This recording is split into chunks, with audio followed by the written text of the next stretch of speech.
Dear students, welcome you all to Gnana Taranga NEET and CET coaching classes organized by Department of Pre-University Education and myself Dr. Ravindranath GE.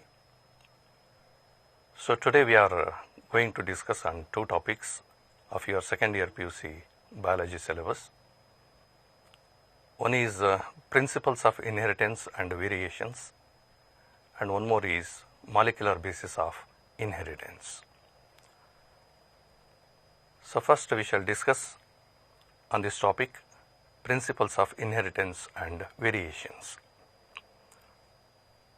ವಿದ್ಯಾರ್ಥಿಗಳು ಈ ಚಿತ್ರದಲ್ಲಿ ನೋಡ್ತಾ ಇದ್ದರೆ ನಿಮಗೆ ಸಾಕಷ್ಟು genetics ಅಥವಾ principles of inheritance and ವೇರಿಯೇಷನ್ಸ್ನಲ್ಲಿ ನೀವೇನು study ಮಾಡಿದ್ದೀರ ಅನ್ನೋದು ಗೊತ್ತಾಗ್ತದೆ. ಸೊ ಒಂದು ವ್ಯಕ್ತಿಯ ಚಿತ್ರ ಇದೆ ಇಲ್ಲಿ, that is Gregor John Mendel, and who shown to the world that how the characters are inherited from one generation to another generation. And he postulated two laws, law of segregation and the law of independent assortment. And he worked on one of the plant species, Pisum sativum, that is garden pea plant. And also in this topic you studied about deviations from that of Mendelian principles, such as incomplete dominance or multiple alleles. And this is one of the best example. This is the plant Mirabilis jalapa, in which we come across with the blending inheritance antanu heltivi, that is the incomplete dominance. And also you studied about a Drosophila fly, which is taken as one of the experimental organism by Thomas Hunt Morgan to show that linkage and recombination. And also ಈ ಸ್ಲೈಡ್ನಲ್ಲಿ ಇನ್ನೊಂದು ಚಿತ್ರವನ್ನು ನೋಡ್ತಾ ಇದ್ದೀರಾ, that is the blood cells, RBC, platelets.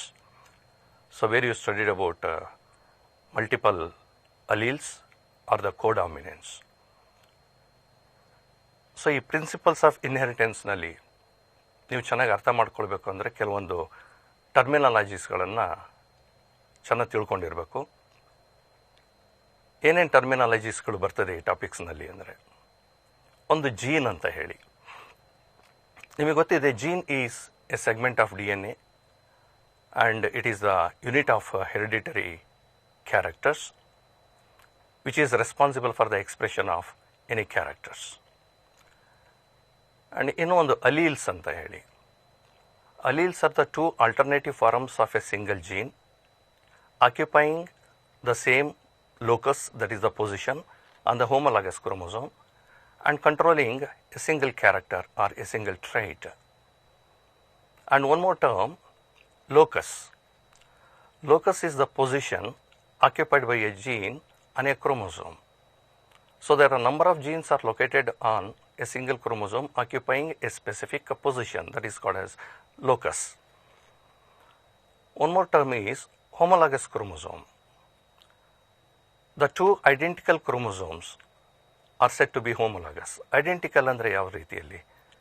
Identical in their length, identical in their size, identical in the position of the centromere, and also identical in the types of the genes they have, and such two identical chromosomes are called homologous chromosomes.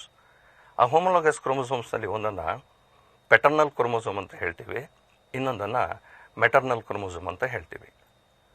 So ಮತ್ತೆ next ಇನ್ನೊಂದು terminology ನೋಡಿ, phenotype. Phenotype is the external morphological appearance of a character in any organism. ಹೊರಗಡೆಯಿಂದ ನೋಡಲಿಕ್ಕೆ ನಮ್ಮ ಕಣ್ಣಿಗೆ ಏನು ಕಾಣಿಸ್ತಾ ಇದೆ ಆರ್ಗ್ಯಾನಿಸಮ್ನಲ್ಲಿ. For example, if you take a plant, ಆ ಪ್ಲ್ಯಾಂಟಿನ ಹೈಟ್ ಏನಿದೆ, what is the colour of the seed, what is the colour of the fruit, what is the colour of the leaf, what is the shape of the leaf. So all these are the phenotype. And genotype ಅಂತ ಹೇಳಿದರೆ, it is the genetical constitution of the phenotypic character. That is the genes which controls that phenotypic expression, that is called as the genotype. Dominant. So most of the characters are inherited by two genes, so called alleles. ಆ ಎರಡು ಅಲೀಲ್ಸ್ಗಳಲ್ಲಿ one of the allele expresses its character by suppressing the another allele. The one which expresses its character, it is called dominant. Another which is suppressed, that is called recessive. So ಈ dominant ಕ್ಯಾರೆಕ್ಟರ್ನ express ಮಾಡಬೇಕು ಅಂತ ಹೇಳಿದ್ರೆ ಯಾವುದಾದ್ರೂ ಒಂದು dominant allele ಇದ್ರೆ ಸಾಕು, it express its character.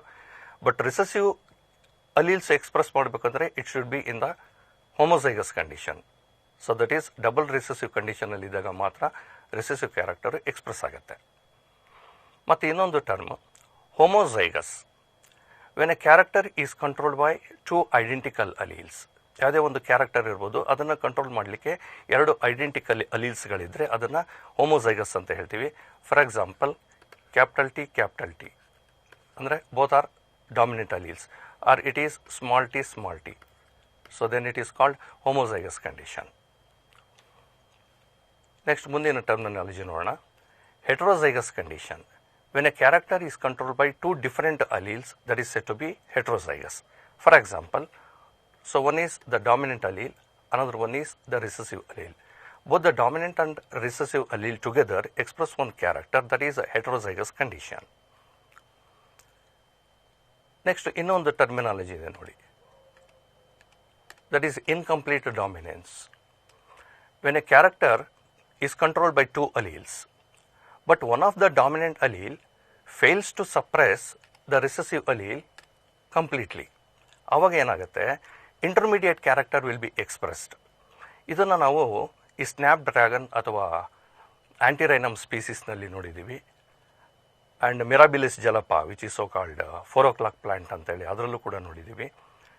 When a red coloured flower is crossed with a white coloured flower, so this is the genotype for the red colour, it is crossed with the white colour flowers. So when I take the gametes, here it is the capital R and here it is the small r.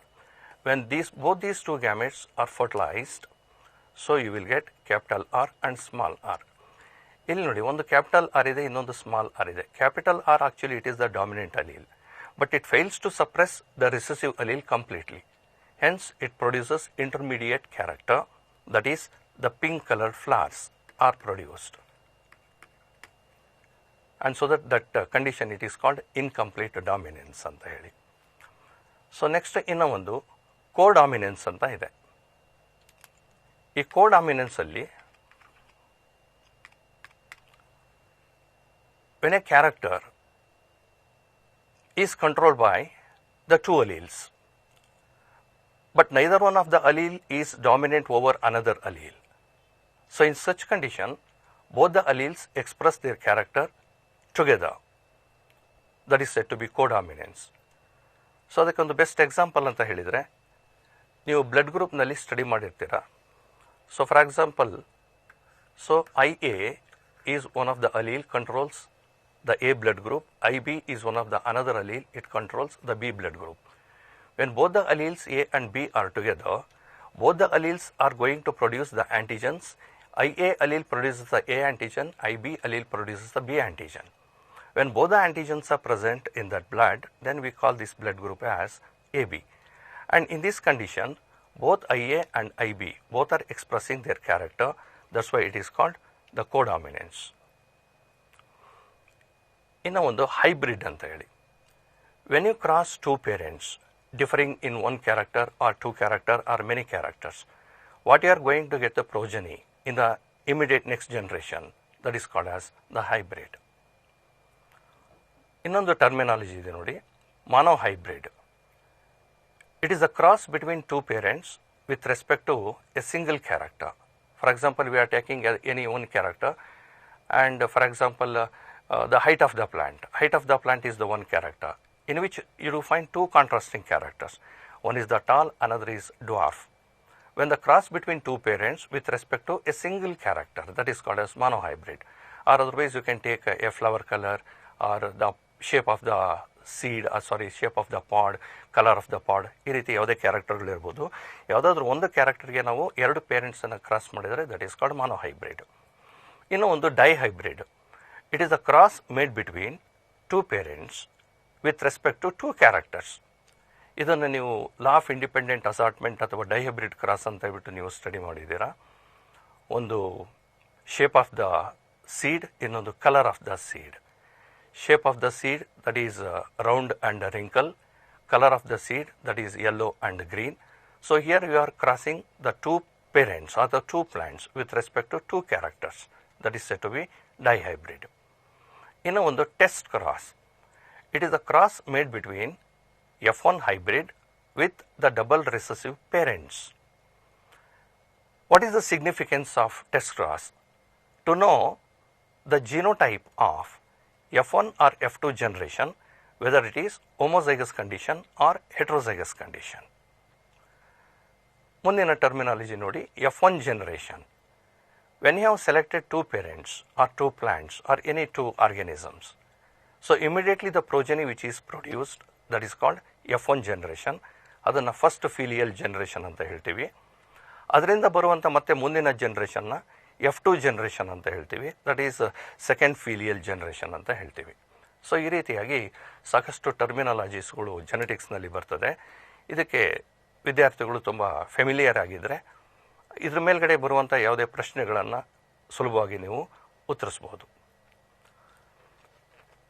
ಈ principles of inheritance and ವೇರಿಯೇಷನ್ಸ್ನಲ್ಲಿ ಏನೇನು ಟಾಪಿಕ್ಸನ್ನು ನೀವು ನೋಡಿದ್ದೀರಾ ಅಥವಾ ಕಲ್ತ್ಕೊಂಡಿದ್ದೀರಾ? One is the Mendel principles.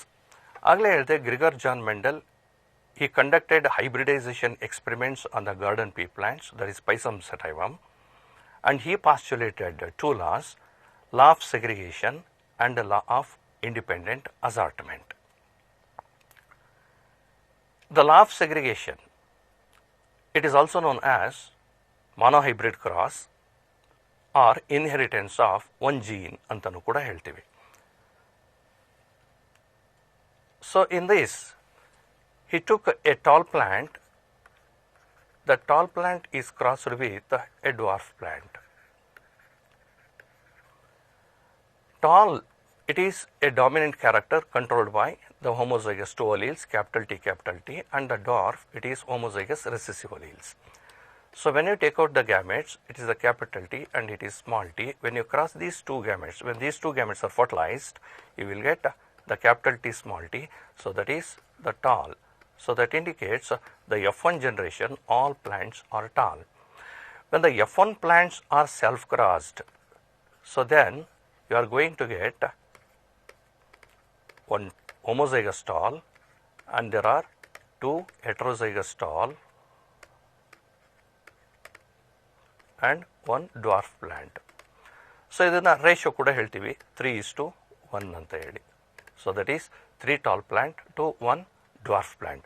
ಅದರಲ್ಲಿ ನೋಡಿ, ಒಂದು ಹೋಮೋಸೈಗಸ್ ಟಾಲ್ ಇದೆ, ಇನ್ನು 2 ಪ್ಲಾಂಟ್ಸ್ಗಳು ದಟ್ ಈಸ್ ಹೆಟ್ರೋಸೈಗಸ್ ಟಾಲ್ ಇದೆ, and one is double recessive and that is dwarf plant, that is the 3:1. So ಇದನ್ನು ಟೆಸ್ಟ್ ಕ್ರಾಸ್ ಮಾಡಿದಾಗ, so again you will get the 1:1 ratio, that is both the tall and dwarf plants are expressed in the equal ratio, that is 1:1. ಆನಂತರ law of independent assortment, that is dihybrid cross ಅಥವಾ inheritance of 2 genes ಅಂತ ಹೇಳ್ಬಿಟ್ಟು ಅದನ್ನು ಓದಿದ್ದೀರಾ. So in which there are 2 characters are taken. One is shape of the seed, another is colour of the seed. Shape of the seed, that is round and wrinkle, and colour of the seed or cotyledon, that is yellow and green. And when homozygous round and yellow colored seeded plant is crossed with green and wrinkle seed, in F1 generation all plants are producing round and yellow colored seed. When the F1 hybrids are self-crossed in the F2 generation, so we are going to get all 4 different types of characters in the plants: round yellow, round green, wrinkle yellow, wrinkle green, in the ratio of 9:3:3:1. ಆ 9:3:3:1 ನಲ್ಲಿ ಆ 9 ಪ್ಲಾಂಟ್ಸ್ಗಳೇನು ಬಂದಿದೆ, that is round and yellow, and last 1 plant ಏನಿದೆ 9:3:3:1 ನಲ್ಲಿ, last 1 plant that is wrinkle and green. So both ಈ 2 ಪ್ಲಾಂಟ್ಸ್ಗಳಲ್ಲಿರುವಂಥ ಕ್ಯಾರೆಕ್ಟರ್ಸ್ಗಳು ರೆಸೆಂಬ್ಲಿಂಗ್ their parents. ಇನ್ನು ಮಧ್ಯದಲ್ಲಿ ಎರಡು ರೇಷಿಯೋಗಳೇನು ಬರುತ್ತೆ, 3:3 ಅಂತೇಳಿ. They are the recombinant characters. So where the plant producing, ಒಂದು shape of the seed is round but colour of the cotyledon is green, round and green, or shape of the seed is wrinkle and color of the seed is yellow. So ಅದನ್ನು ರಿಕಾಂಬಿನೆಂಟ್ಸ್ ಅಂತೇಳಿ ಕರಿತೇವೆ. So ಈ ರೀತಿಯಾಗಿ ಈ ಎರಡು ಲಾಸ್ಗಳನ್ನು ನೀವು study ಮಾಡಿದ್ದೀರ. ಮುಂದೆ ಡಿವಿಯೇಷನ್ಸ್ ಆಫ್ ಮೆಂಡೆಲಿಯನ್ ಜೆನೆಟಿಕ್ಸ್ ಅಂತೇಳಿ, ಅಂದರೆ ಮೆಂಡೆಲಿಯನ್ ಪ್ರಿನ್ಸಿಪಲ್ಸನ್ನು ಹೊರತುಪಡಿಸಿ ಬೇರೆ ರೀತಿಯ ಯಾವ ರಿಸಲ್ಟ್ಸ್ಗಳು ಬಂದಿದೆ ಜೆನೆಟಿಕ್ಸ್ನಲ್ಲಿ as the work conducted by several geneticists. ಒಂದು ಇನ್ಕಂಪ್ಲೀಟ್ ಡಾಮಿನೆನ್ಸ್ ಅಥವಾ ಬ್ಲೆಂಡಿಂಗ್ ಇನ್ಹೆರಿಟೆನ್ಸ್ ಅಂತ ಹೇಳ್ತೀವಿ. ಸೊ ಆ ಇನ್ಕಂಪ್ಲೀಟ್ ಡಾಮಿನೆನ್ಸ್ನಲ್ಲಿ when a red coloured flower the plant is crossed with a white coloured flower, you are going to get a pink colour. So when the two different alleles are together, one of the dominant allele fails to express its character. As a result, intermediate character is produced. ಅದನ್ನು incomplete dominance ಅಂತ ಹೇಳ್ತೀವಿ. ಇನ್ನೂ ಒಂದು codominance ಅಂತ ಹೇಳಿ, when the two alleles are together, both the alleles are expressing their character together. That is called codominance. The best example is blood group. ಅದನ್ನು study ಮಾಡಿದ್ದಾರೆ. ಆನಂತರ ಕ್ರೋಮೋಸೋಮಲ್ ಥಿಯರಿ ಆಫ್ ಇನ್ಹೆರಿಟೆನ್ಸ್ನಲ್ಲಿ proposed by Sutton and Boveri and experimentally proved by T.H. Morgan. So Mendelian principles ಪ್ರಕಾರ ನಾವೇನು ಹೇಳ್ತೀವಿ, the characters are controlled by alleles and inheritance of characters, that is inheritance of alleles ಅಂತ ಹೇಳ್ತೀವಿ. Alleles occur in pairs ಅಂತ ಹೇಳ್ತೀವಿ. But actually whatever these alleles are the genes, they are locating on the chromosomes. Actually chromosomes are inherited from one generation to another generation. And chromosomes also occur in pairs. So this is the essence of chromosomal inheritance proposed by Sutan and Boveri. ಹಾಗೆ T.H. Morgan, he conducted experiments on the Drosophila melanogaster, commonly they are called fruit flies, and where he discovered linkage and crossing over. Linkage ಅಂತ ಹೇಳಿದರೆ ನಿಮಗೆ ಗೊತ್ತಿದೆ, the physical association of number of genes on the chromosome, that is they are called linked genes.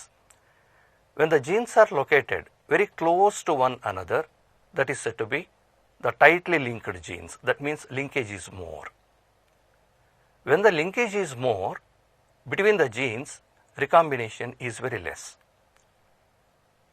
When the genes are arranged away from each other, so there is a long gap between the two genes on the chromosome.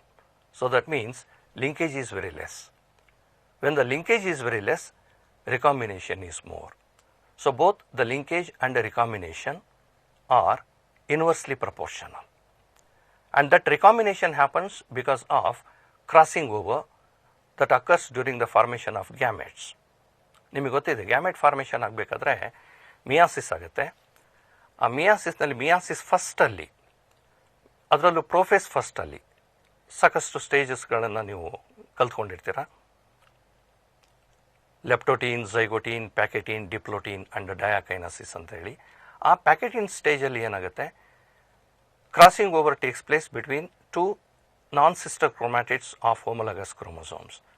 ಆ crossing over ಆಗೋದ್ರಿಂದ there is a exchange of genes between non sister chromatids of homologous chromosome and that is called genetical recombination. So ಇದನ್ನು T.H. Morgan ಆ ಡ್ರಾಸೋಫಿಲಾ fly ಮೇಲೆ ಮಾಡಿದಂಥ ಕೆಲವೊಂದು ಎಕ್ಸ್ಪೆರಿಮೆಂಟ್ಸ್ಗಳಿಂದ linkage ಅಂದರೆ ಹೇಗಿರುತ್ತೆ, crossing over ಯಾವ ಥರ ಆಗುತ್ತೆ, ರಿಕಾಂಬಿನೇಷನ್ ಯಾವ ಥರ ಆಗುತ್ತೆ, ರಿಕಾಂಬಿನೆಂಟ್ ಕ್ಯಾರೆಕ್ಟರ್ಸ್ಗಳು ಯಾವ ರೀತಿ ಎಕ್ಸ್ಪ್ರೆಸ್ ಆಗುತ್ತೆ ಅನ್ನೋದನ್ನು ಆ ಎರಡು ಎಕ್ಸ್ಪೆರಿಮೆಂಟ್ಸ್ಗಳನ್ನು ನೀವು ಸ್ಟಡಿ ಮಾಡಿದ್ದೀರಾ. ಒಂದು white eye colour and white I, ಇನ್ನು ಒಂದು ಬ್ರೌನ್ ಬಾಡಿ, ದಟ್ ಈಸ್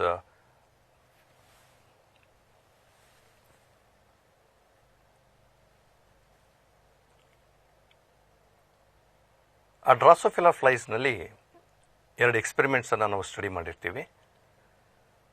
ಒಂದು white eye colour and yellow body, ಇನ್ನು ಒಂದು red eye colour and brown body, ಅದನ್ನು ವೈಲ್ಡ್ ಟೈಪ್ ಅಂತ ಕರಿತೇವೆ. ಇನ್ನೂ ಒಂದು ಎಕ್ಸ್ಪೆರಿಮೆಂಟ್ಸಲ್ಲಿ white eye colour and miniature wing and ಇನ್ನೊಂದು fly red eye colour and normal wing. ಅದರಲ್ಲಿ ನೋಡಿದಾಗ ಮೊದಲನೇ ಎಕ್ಸ್ಪೆರಿಮೆಂಟಲ್ಲಿ 1.3% ಆಫ್ ರಿಕಾಂಬಿನೇಷನ್ ಬರುತ್ತೆ, ಇನ್ನೊಂದು ಎಕ್ಸ್ಪೆರಿಮೆಂಟಲ್ಲಿ 37.2% ಆಫ್ ರಿಕಾಂಬಿನೇಷನ್ ಬರುತ್ತೆ. ಈ ರಿಕಾಂಬಿನೇಷನ್ ವೇರಿಯೇಷನ್ಸ್ ಯಾಕಾಗುತ್ತೆ ಅಂತ ಹೇಳಿದರೆ, ಆಗಲೇ ಹೇಳ್ದಂಗೆ ಫಸ್ಟ್ ಎಕ್ಸ್ಪೆರಿಮೆಂಟಲ್ಲಿ genes are very closely linked, so the percentage of recombination is very less. Second ಎಕ್ಸ್ಪೆರಿಮೆಂಟ್ಸಲ್ಲಿ linkage is very less and so that recombination is more. ಹಾಗೆ ಸೆಕ್ಸ್ ಡಿಟರ್ಮಿನೇಷನ್, ಇದು ಒಂದು ಟಾಪಿಕನ್ನು ನೀವು ಸ್ಟಡಿ ಮಾಡಿದ್ದೀರಾ. How the sex of an organism is determined. So among the chromosomes we know that the autosomes and then the allosomes. Autosomes expressing the body characters, whereas the allosomes express the sex of an individual. So ಅದರಲ್ಲಿ ಹೆಟೆರೋಗ್ಯಾಮಿಟಿ ಅಥವಾ homogamety ಅಂತಲೂ ನೋಡಿದ್ದೀವಿ. One is XY type of sex determination observed in Drosophila as well as in human beings, and XX and XO condition. Here it is male heterogamity, XO is male and XX is female, that is in grasshopper. ಅದೇ ರೀತಿ female heterogamety ಅದನ್ನು ಕೂಡ study ಮಾಡಿದ್ದೀರಾ. ಒಂದು ZZ ZW ಅಂತ ಹೇಳಿ, that is in birds, ಮತ್ತು ಇನ್ನೊಂದು ZZ ZW, ಅದರಲ್ಲೂ ಕೂಡ ZZ that is the male and ZW is the female, that is the female heterogamety, that is in butterfly. ನಂತರ ಪೆಡಿಗ್ರಿ ಅನಾಲಿಸಿಸ್ ಅದನ್ನು ಕೂಡ ಸ್ಟಡಿ ಮಾಡಿದ್ದೀವಿ. How the characters are inherited from one generation to another generation in a same family, that is the pedigree analysis. ಅದು autosomal dominant gene ಇರ್ಬೋದು, allosomal dominant ಇರ್ಬೋದು, ಇಲ್ಲ autosomal recessive ಅಥವಾ ಅಲೋಸೋಮಲ್ recessive jeans. ಅದನ್ನು ಯಾವ ರೀತಿ ನಾವು ಐಡೆಂಟಿಫೈ ಮಾಡ್ಬೋದು ಅನ್ನೋದನ್ನು. ಮುಂದೆ ಜೆನೆಟಿಕ್ ಡಿಸಾರ್ಡರ್ಸ್ಗಳನ್ನು ಕೂಡ ಸ್ಟಡಿ ಮಾಡಿದ್ದೀರಾ. ಅದರಲ್ಲಿ ಕ್ರೋಮೋಸೋಮಲ್ ಡಿಸಾರ್ಡರ್ಸ್ ಮತ್ತು gene disorders. Chromosomal disorders mainly because of addition or deletion of 1 or 2 chromosomes in the diploid set, ಅದನ್ನು ಅನ್ಯೂಪ್ಲಾಯ್ಡಿ ಅಂತೇಳಿ ಕರಿತೇವೆ. ಕ್ರೋಮೋಸೋಮ್ ನಂಬರ್ ಹೆಚ್ಚಾಗಿರ್ಬೋದು ಅಥವಾ ಕ್ರೋಮೋಸೋಮ್ ನಂಬರ್ ಕಡಿಮೆ ಇರ್ಬೋದು. Normally in human beings the number of chromosomes diploid number that is 46, but in some individuals the number of chromosomes it may be exceed 46 or it is less than 46. ಅಂದರೆ 47 chromosome ಇರ್ಬೋದು ಅಥವಾ 45 chromosomes ಇರ್ಬೋದು. They are the chromosomal disorders. ಅದರಲ್ಲಿ ನೀವು Down's syndrome ಅಂತೇಳಿ ಒಂದು study ಮಾಡಿದ್ದೀರಾ. ಆ ಡೌನ್ ಸಿಂಡ್ರೋಮ್ನಲ್ಲಿ there is a addition of 1 extra autosome and that it is from the 21st chromosome, and so it is autosomal hyper aneuploidy ಅಂತೇಳಿ ಕರಿತೀವಿ. Hyper ಅಂದರೆ ಒಂದು ಕ್ರೋಮೋಸೋಮ್ ನಂಬರ್ ಜಾಸ್ತಿ ಇದೆ. ನೆಕ್ಸ್ಟು ಆಲೋಸೋಮಲ್ ಡಿಸಾರ್ಡರ್ಸನ್ನು ಕೂಡ ಓದಿದ್ದೀರಾ. ಒಂದು ಕ್ಲೈನಿಫೆಲ್ಟರ್ ಸಿಂಡ್ರೋಮ್ ಅಂತ ಹೇಳಿ, that is 47 chromosome and the chromosomal complement 2 set of autosomes plus XXY, there are 3 allosomes. ಇನ್ನು ಒಂದು ಟರ್ನರ್ಸ್ ಸಿಂಡ್ರೋಮ್ ಅಂತಲೂ ಸ್ಟಡಿ ಮಾಡಿದ್ದೀರಾ. ಟರ್ನರ್ ಸಿಂಡ್ರೋಮ್ನಲ್ಲಿ X and 0, only 1 X chromosome is present, another X chromosome is absent. ಹಾಗೆ gene disorders ಕೂಡ study ಮಾಡಿದ್ದೀವಿ. ಒಂದು sickle cell anaemia, haemophilia, colour blindness, phenylketonuria, thalassaemia, ಈ ರೀತಿ ಜೀನ್ ಡಿಸಾರ್ಡರ್ಸ್ಗಳನ್ನು ಕೂಡ ನಾವು ಸ್ಟಡಿ ಮಾಡಿದ್ವಿ. ಸೊ ಇಷ್ಟೆಲ್ಲ ಕಂಟೆಂಟ್ಸ್ಗಳನ್ನು ಈ ಪ್ರಿನ್ಸಿಪಲ್ಸ್ ಆಫ್ ಇನ್ಹೆರಿಟೆನ್ಸ್ ಆ್ಯಂಡ್ ವೇರಿಯೇಷನ್ಸ್ಗಳಲ್ಲಿ ಓದಿದ್ದೀರ. ಸೊ ಈಗ ಕೆಲವೊಂದು ನೀಟ್ ಅಥವಾ CET ಲೆವೆಲ್ನಲ್ಲಿ ಈ ಟಾಪಿಕ್ಸ್ನಲ್ಲಿ ಯಾವ ರೀತಿ ಕ್ವೆಶನ್ಸ್ಗಳು ಬರುತ್ತೆ, ಅದಕ್ಕೆ ಸರಿಯಾದ ಉತ್ತರವನ್ನು ಯಾವ ರೀತಿ ಹುಡುಕೊಳ್ಬೇಕು ಅನ್ನೋದ್ರ ಬಗ್ಗೆ ಸ್ವಲ್ಪ ನೋಡೋಣ. ಮೊದಲನೇ ಕ್ವೆಶನ್ ನೋಡಿ. In which of the following do U C A classical example of blending inheritance? ನೋಡಿ, ಕೆಲವೊಂದು ಟರ್ಮ್ಸ್ಗಳು ನಿಮಗೆ ಫೆಮಿಲಿಯರ್ ಇರೋದಿಲ್ಲ. ಈಗ ಫಾರ್ ಎಕ್ಸಾಂಪಲ್ ಬ್ಲೆಂಡಿಂಗ್ ಇನ್ಹೆರಿಟೆನ್ಸ್ ಅಂತ ಹೇಳಿ. ಬ್ಲೆಂಡಿಂಗ್ ಅಂತ ಹೇಳಿದರೆ it's a mixture of 2 characters, that is called as the blending. ಹಾಗಾದರೆ ಏನು ಆಪ್ಷನ್ಸ್ ಇದೆ? ಒಂದು ಪೈಸಮ್ ಸೆಟೈವಮ್ ಇದೆ, Mirabilis jalapa, hypertrichosis, colour blind in man. Pisum sativum ಅದು ನೋಡಿದ್ದೀವಿ, ಅದರಲ್ಲಿ ಯಾವುದೇ ಬ್ಲೆಂಡಿಂಗ್ ಇನ್ಹೆರಿಟೆನ್ಸ್ ಅಥವಾ ಮಿಕ್ಸ್ಡ್ ಕ್ಯಾರೆಕ್ಟರ್ಸ್ ಅಂತ ಬರೋದಿಲ್ಲ. When a tall plant is crossed with a dwarf, you are getting only tall plant which is dominant. So where only dominant character are the dominant allele it express, its character. ಎರಡನೇ option ನೋಡಿ, ಮಿರಾಬಿಲಿಸ್ ಜಲಪ. ಆಗಲೇ ಹೇಳ್ತಾ ಇದ್ದೆ ನಿಮಗೆ 4 o'clock plant ಅಂತ ಹೇಳಿ. ಇದರಲ್ಲಿ 2 ಥರ ಫ್ಲವರ್ಸ್ ಬೀಳುತ್ತೆ, ಒಂದು ರೆಡ್ ಕಲರ್, ಇನ್ನೊಂದು white colour flowers. When these 2 plants are crossed, we are going to get a pink colored flowers in the progenies, and that is called incomplete dominance, ಅಥವಾ ಅದನ್ನು blending inheritance ಅಂತಲೂ ಕೂಡ ಕರಿತೀವಿ. So that is the answer, Mirabilis jalapa. If a tall plant is crossed with a dwarf one, about 1/2 of the offsprings produced are tall and the other half dwarf. What is the genotype of the parents? ನೋಡಿ, 2 ಪೇರೆಂಟ್ಸ್ಗಳನ್ನು cross ಮಾಡಿದಾಗ, ಒಂದು tall plant is crossed with A dwarf one. 1/2 of the offsprings produced are tall and other half dwarf. What is the genotype of the parents ಅಂತ ಹೇಳಿ. ಅಂದರೆ ಇಲ್ಲಿ ಏನಾಗಿದೆ, 2 character 50-50 ಇದೆ. 50-50 ಅಂತ ಹೇಳಿದರೆ 1:1 ರೇಷಿಯೋ ಬರುತ್ತೆ. 1:1 ರೇಷಿಯೋ ಬರೋದು ಯಾವಾಗ ಅಂತ ಹೇಳಿದರೆ, when A heterozygous tall plant is crossed with A dwarf plant, V are getting 1:1 ratio. So heterozygous tall ಅಂತ ಹೇಳಿದರೆ that is capital T small t, and homozygous recessive, that is small t, so that we are getting 50% of tall plant and other 50% of dwarf plant. So that is the correct answer, capital T small t, that is crossed with small t, that is heterozygous tall is crossed with a double recessive dwarf plant. ಮುಂದಿನ ಪ್ರಶ್ನೆ ನೋಡೋಣ. How many types of gametes are found in F2 progeny of cross between all are dominant alleles AA, BB, CC and other parent it is all are recessive alleles. ಇಲ್ಲಿ ನೋಡಿ, F2 ಜನರೇಷನಲ್ಲಿ ಅಂತ ಕೇಳಿದ್ದಾರೆ. F2 ಜನರೇಷನಲ್ಲಿ ಕೇಳಿದಾಗ ನಾವು first ನಾವೇನು ಮಾಡಬೇಕು, F1 ಜನರೇಷನನ್ನು ನೋಡ್ಕೊಳ್ಬೇಕು. F1 ಜನರೇಷನಲ್ಲಿ ಅಲೀಲ್ಸ್ಗಳು ಏನು ಬರುತ್ತೆ, one is capital A small a, capital B small b, capital C small c. So this is F1 generation ಆಗುತ್ತೆ. F1 ಜನರೇಷನಲ್ಲಿ. ಈಗ F2 ಜನರೇಷನ್ ಹೋಗ್ಬೇಕಂದ್ರೆ ಇದರಿಂದ ಮತ್ತೆ ಯಾವ ರೀತಿ ಗ್ಯಾಮೆಟ್ಗಳು ಫಾರ್ಮೇಷನ್ ಆಗುತ್ತೆ ಅಂತೇಳಿ, ಇಲ್ಲಿ ಕಾಂಬಿನೇಷನ್ಸ್ಗಳನ್ನ ಮಾಡ್ತಾ ಹೋಗಬೇಕಾಗತ್ತೆ. ಕಾಂಬಿನೇಷನ್ಸ್ನ ಮಾಡಲಿಕ್ಕೆ ತುಂಬ ಟೈಮ್ ತಗೊಳುತ್ತೆ. ಅದ್ರ ಬದಲಿ ನಿಮಗೆ ಒಂದು ಫಾರ್ಮುಲಾ ಹೇಳ್ತೀನಿ ನೋಡಿ, 2 to the power of n ಅಂತ ಹೇಳಿ. n ಅಂತ ಹೇಳಿದೆ number of heterozygous condition.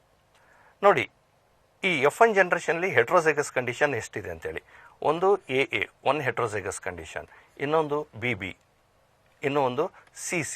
So 3 heterozygous condition ಇದೆ. ಅಂದರೆ ಏನು ಮಾಡ್ಬೇಕು ನೀವು, ಅದನ್ನು 2 to the power of 3 ಅಂತ ಮಾಡ್ಕೊಳ್ಳಿ. ಸೊ ಆಗಲೇ ಹೇಳಿದೆ n is the number of heterozygous condition. ಅವಾಗ ಏನಾಗುತ್ತೆ, 2 to the power of 3 in the sense that is 8.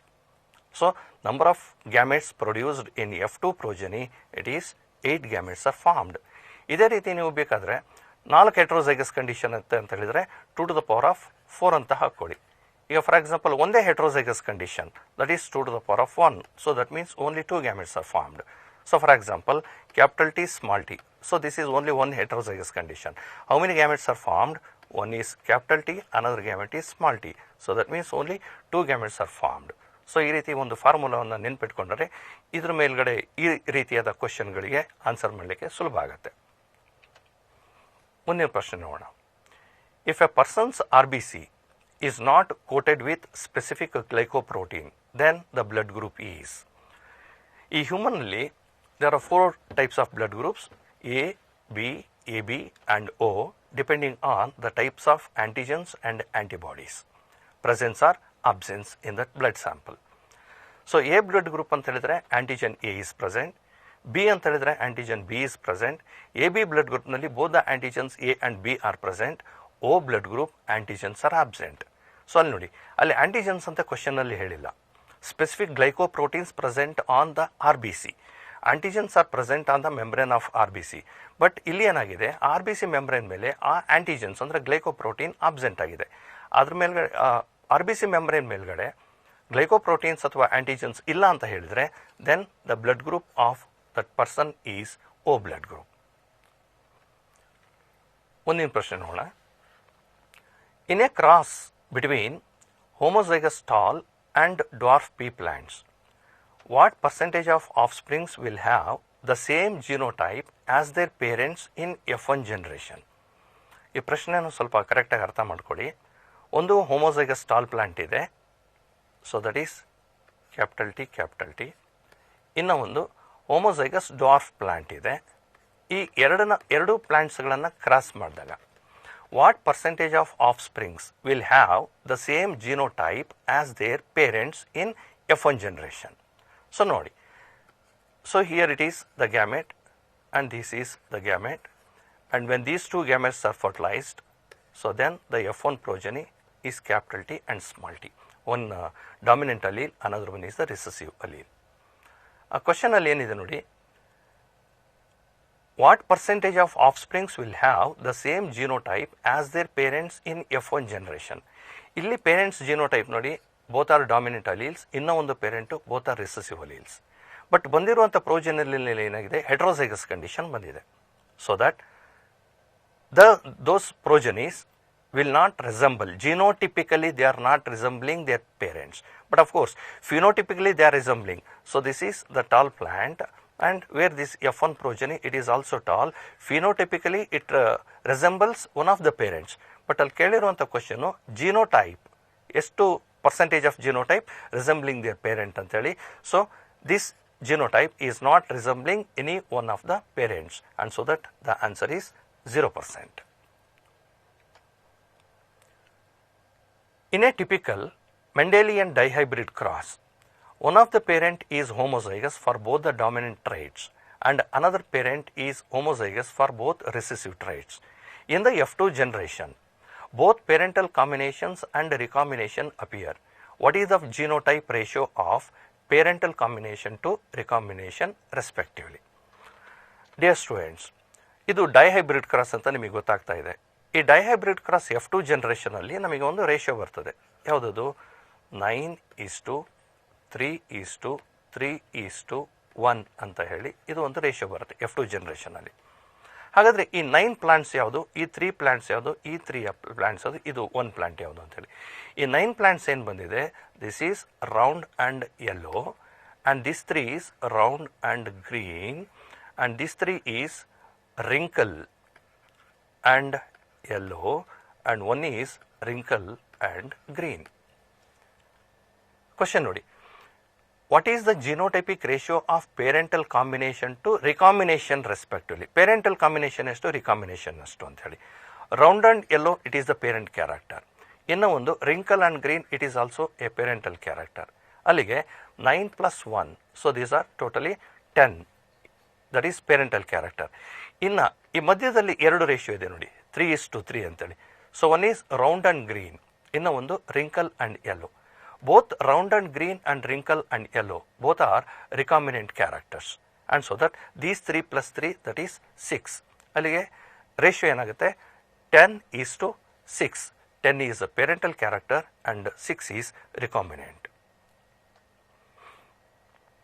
ಮುಂದಿನ ಪ್ರಶ್ನೆ ನೋಡೋಣ. What is the cause for a child born with an extra chromosome in each of its cells? So ಆಗಲೇ ಹೇಳ್ತಾ ಇದ್ದೀನಿ ನಿಮಗೆ chromosomal disorders ಅಂತ ಹೇಳಿಬಿಟ್ಟು. ಸೊ ಕೆಲವು ಮಕ್ಕಳಲ್ಲಿ ಅಥವಾ ಕೆಲವೊಂದು ಇಂಡಿವಿಜುವಲ್ನಲ್ಲಿ there will be an extra chromosome. What is the cause, what is the reason for that extra chromosome?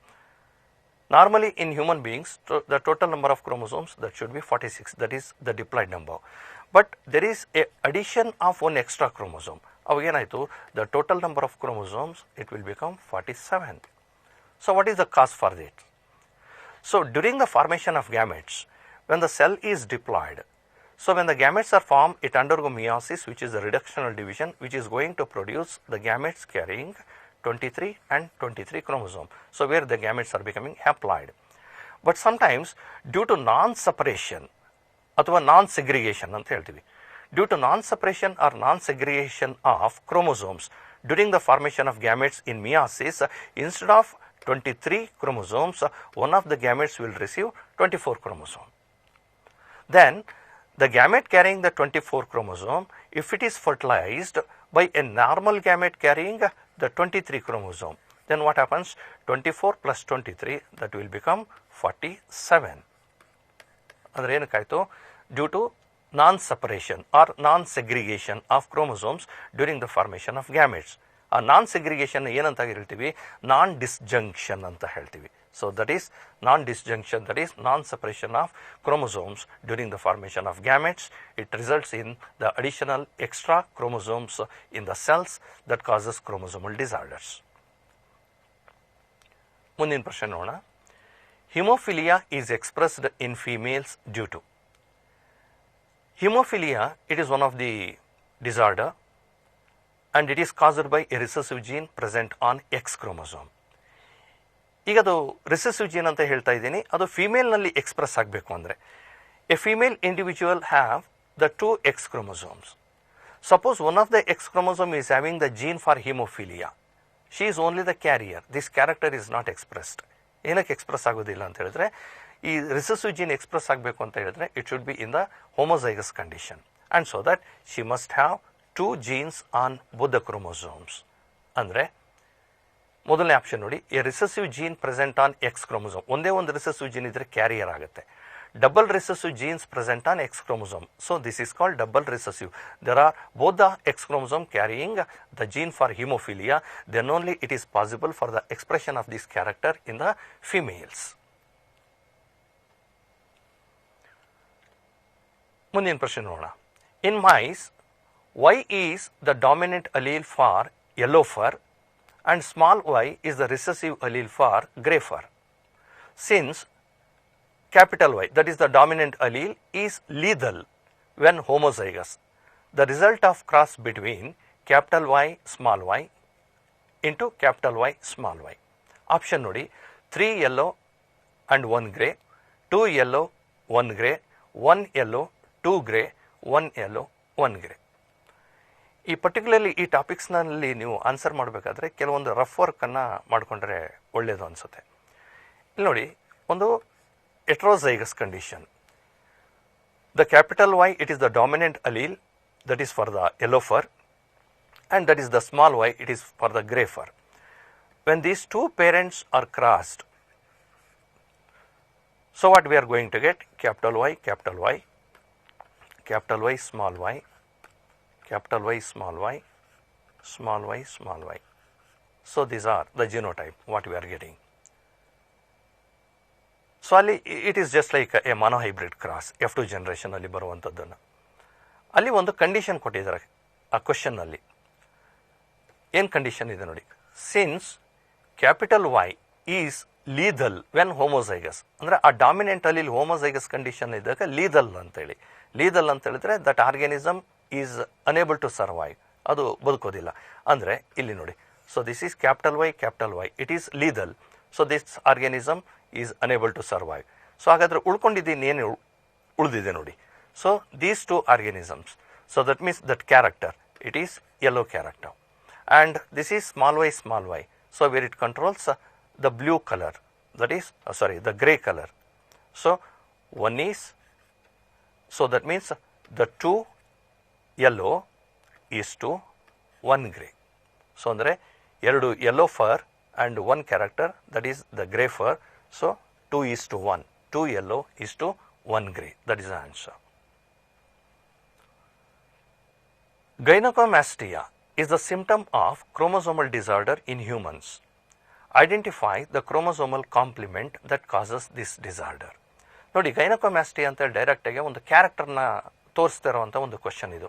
ಗೈನಕೋಮ್ಯಾಸ್ಟಿಯಾ ಅಂತ ಹೇಳಿದ್ರೆ the expression of some of the female characters in the male individual. ಅಂದರೆ ಅದನ್ನು ಎಲ್ಲಿ ಸ್ಟಡಿ ಮಾಡಿದ್ದೀರಾ? ಕ್ಲೈನಿಫೆಲ್ಟರ್ syndrome ಅಂತ ಹೇಳಿ ಅದನ್ನು study ಮಾಡಿದ್ವಿ. ಆಗಲೇ ಹೇಳ್ತಾ ಇದ್ದೆ, Klinefelter syndrome that is due to the 47 chromosomes ಅಂತ ಹೇಳಿ. 47 chromosomes ಅಂದರೆ there is addition of 1 extra chromosome, and so that the individual is having the 47 chromosome. ಹಾಗಾದರೆ ಇಲ್ಲಿ ಆಪ್ಷನ್ಸ್ ನೋಡ್ತಾ ಬರೋಣ. 2A plus XO, 2A plus XYY, 2 autosomes plus XXY, 2 autosomes plus XY. ಇದರಲ್ಲಿ chromosomal compliment for ಕ್ಲೈನಿಫೆಲ್ಟರ್ syndrome ಅಂದರೆ 2 set of autosomes and 2 X and Y that expresses the gynecomastia. Blue eye color is recessive to brown eye color. A brown-eyed man whose mother was blue-eyed marries a blue-eyed woman. The children will be. ನೋಡಿ, ಇದು ಒಂದು interesting ಇರುವಂಥ ಒಂದು question ಇದು. A brown ಐಡ್ man, so ಅವನಲ್ಲಿ brown I colour ಇದೆ, whose mother was blue-eyed, ಅವಾಗ ಏನಾಗ್ತದೆ, the genotype of this person is heterozygous condition ಆಗುತ್ತೆ. Brown eye because of the dominant allele, and blue eye, it is inherited from his mother. He marries blue-eyed woman. So that is blue eye, it is recessive, that is the double recessive ಆಯಿತು. The children will be, what is the character expressed in the children? So then if you make the cross here, you will get capital B, small b, small b, small b. So one is brown eye, so another one is blue eye, brown and blue. This is brown.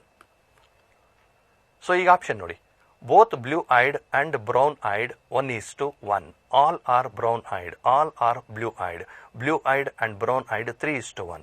So ಈ cross ಅನ್ನು ನೋಡಿದಾಗ ಗೊತ್ತಾಗ್ತದೆ, one is brown and another one is the blue eye color.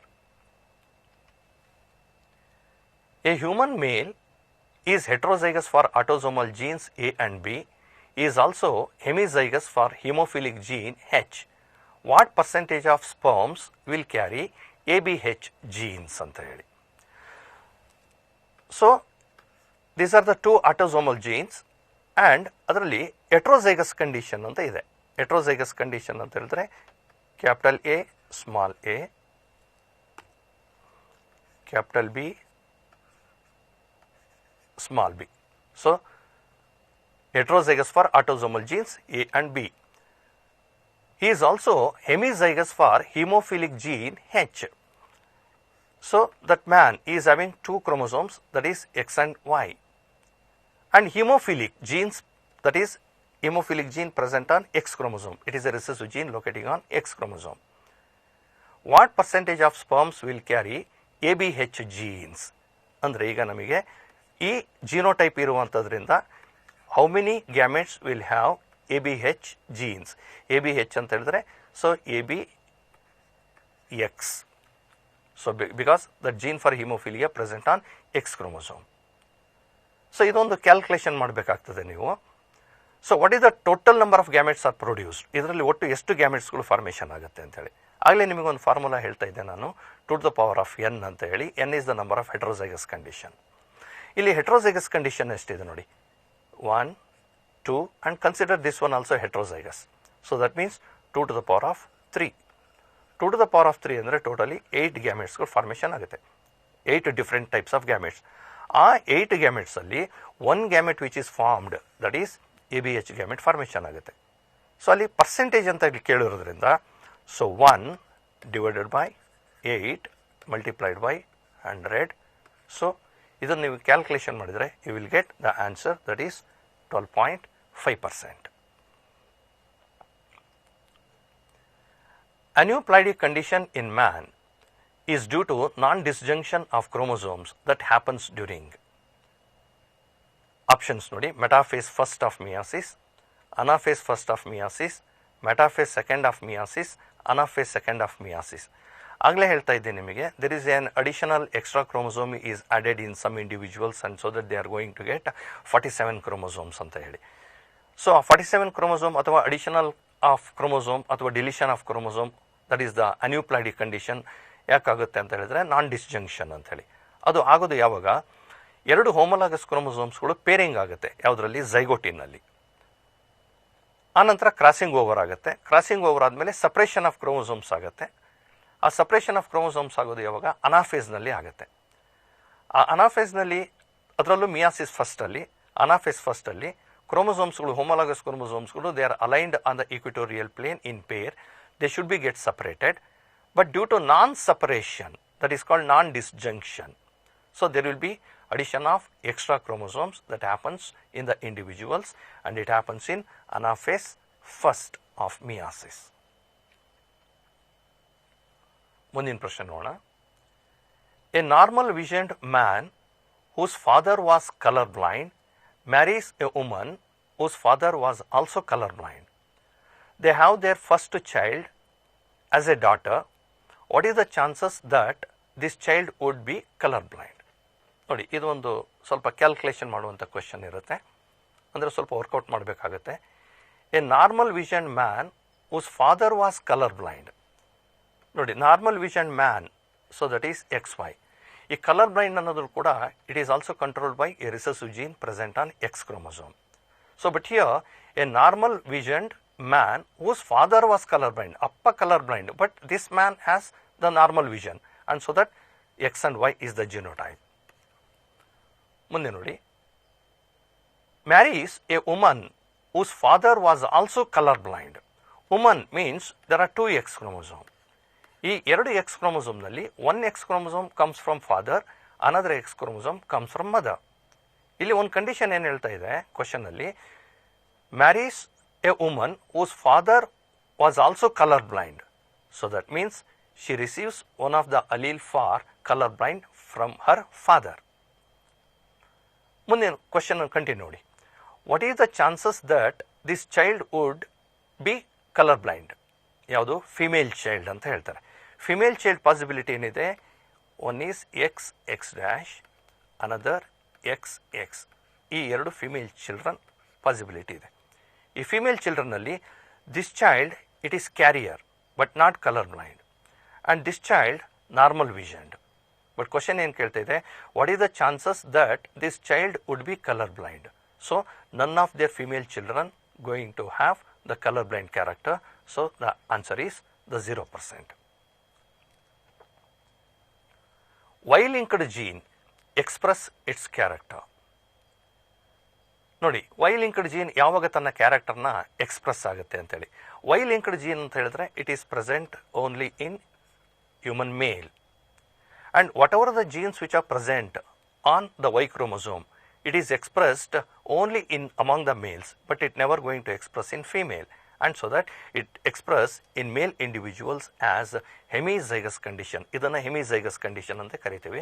For example, ಇದಕ್ಕೊಂದು example ಹೇಳ್ಬೋದು ಅಂದರೆ hypertrichosis, that is development of hairs on the pinna of the ear, that is the ear pinna, and this character is expressed only among the male individuals as the genes are located on Y chromosome. This is called hemizygous condition ಅಂತ ಕರೀತೇವೆ.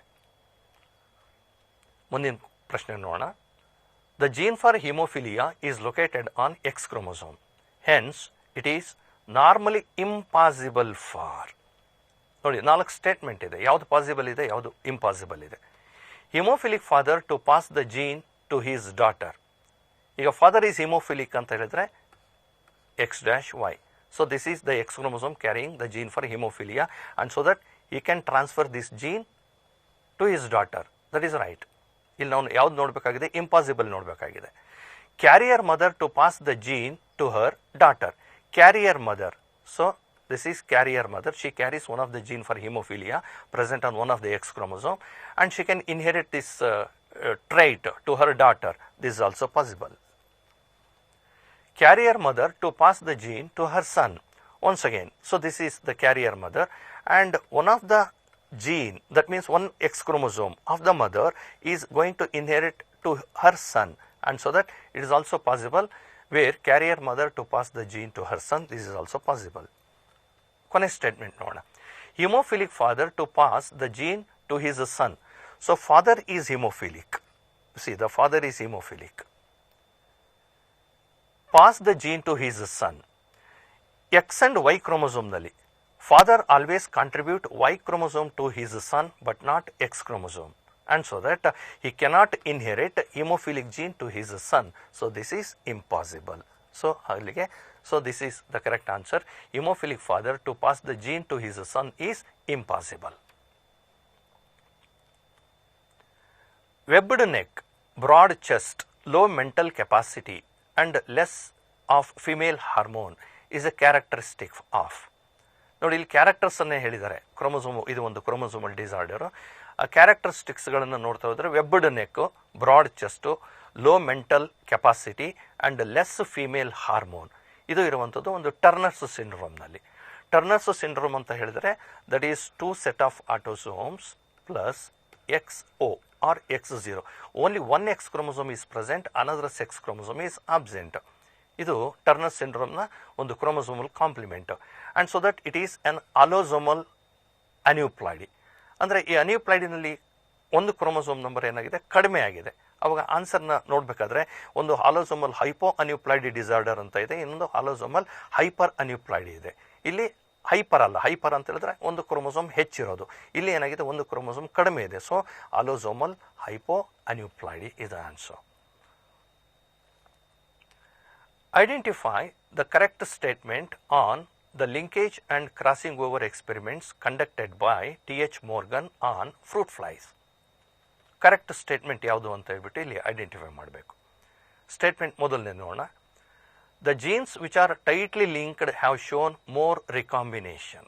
ಆಗಲೇ ಹೇಳ್ತಾ ಇದೆ higher the linkage is lesser the recombination ಅಂತೇಳಿ. ಇಲ್ಲೇನಾಗ್ತಿದೆ ಹೇಳ್ತಾ ಇದೆ tightly linked jeans. Tightly linked ಅಂತ ಹೇಳಿದ್ರೆ linkage is more. When the linkage is more, recombination is very less, but it says that shows more recombination. So it is the wrong statement. Second statement ನೋಡೋಣ. The genes which are loosely linked have shown less recombination. So loosely linked ಅಂತ ಹೇಳಿದ್ರೆ linkage is very less. When the linkage is very less, actually recombination is more.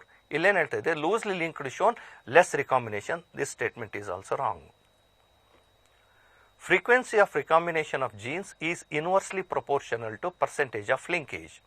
ಆಗಲೇ ಹೇಳ್ತಾ ಇದ್ದೆ ನಿಮಗೆ higher the linkage, lesser is the recombination, lesser the linkage, higher is the recombination, and so that the frequency of recombination is inversely proportional to the percentage of linkage.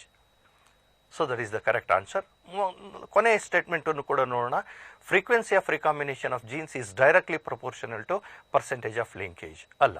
So frequency of recombination of genes is inversely proportional to percentage of linkage. That is the correct statement. One of the pedigree analysis of a family shows the following results. Read carefully and choose the correct answer. Pedigree ಮೇಲ್ಗಡೆ ಒಂದು question ಇದೆ ನೋಡಿ.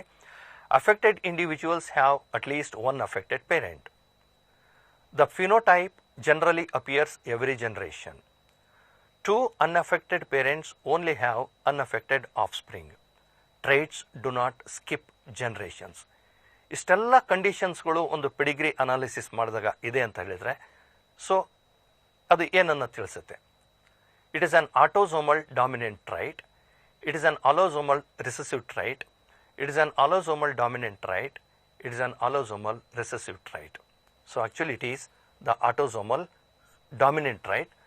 ಪ್ರತಿಯೊಂದು ಜನ್ರೇಷನಲ್ಲೂ ಕೂಡ ಅದು express ಆಗುತ್ತೆ. So ಒಂದು ಕ್ಯಾರೆಕ್ಟರ್ ಅದು ಒಂದು ಇಂಡಿವಿಜುವಲ್ ಇದೆ ಅಂದರೆ among the two parents at least one parent is affected ಅಂತ ಹೇಳ್ತಾ ಇದೆ. And so that it is an autosomal dominant character or trait. A heredity disease which is never passed on from father to son, ಅಂದರೆ ತಂದೆಯಿಂದ ಮಗನಿಗೆ ಬರದೇ ಇರುವಂಥ ಒಂದು hereditary disease ಅಂದರೆ ಯಾವುದು? 21st chromosome linked jeans. 21st ಅಂದರೆ ಆಟೋಸೋಮ್. ಸೊ ಆಟೋಸೋಮ್ ಅಂತ ಹೇಳಿದ್ರೆ ಫಾದರಿಂದನೂ ಕೂಡ ಇನ್ಹೆರಿಟ್ ಆಗುತ್ತೆ, ಮದರಿಂದನೂ ಕೂಡ ಇನ್ಹೆರಿಟ್ ಆಗುತ್ತೆ. Y chromosomal dominant linked genes. So since both the father and the son both will have the Y chromosome, always the Y chromosome is inherited from the father. ಅಲ್ಲಿ ಕೇಳ್ತಾ ಇರೋ question never passed ಅಂತ ಹೇಳಿ. Option C ನೋಡಿ, X chromosomal linked disease. Suppose if any gene present on the X chromosome that causes one particular trait or the disease, it is not possible to inherit it from father to son. So X linked gene inherit agodilla, but all Y linked genes, either it is the dominant genes or it is recessive genes, they are inherited. A color blind daughter is born to.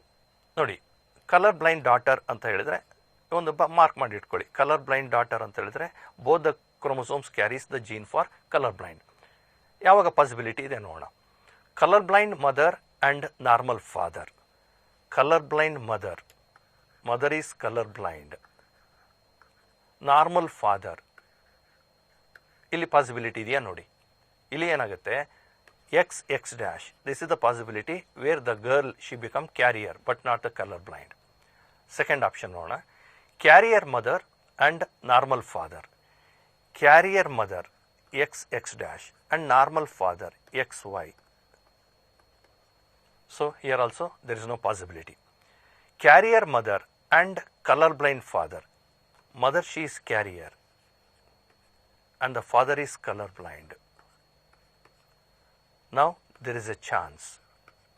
So where this girl child or the female will become color blind, and so that carrier mother and color blind father, that is a possibility to express this character. If two pea plants having red, that is the dominant color flower, with unknown genotypes are crossed, 75% of the flowers are red and 25% are white. The genotypic constitution of the parents having red colored flowers will be.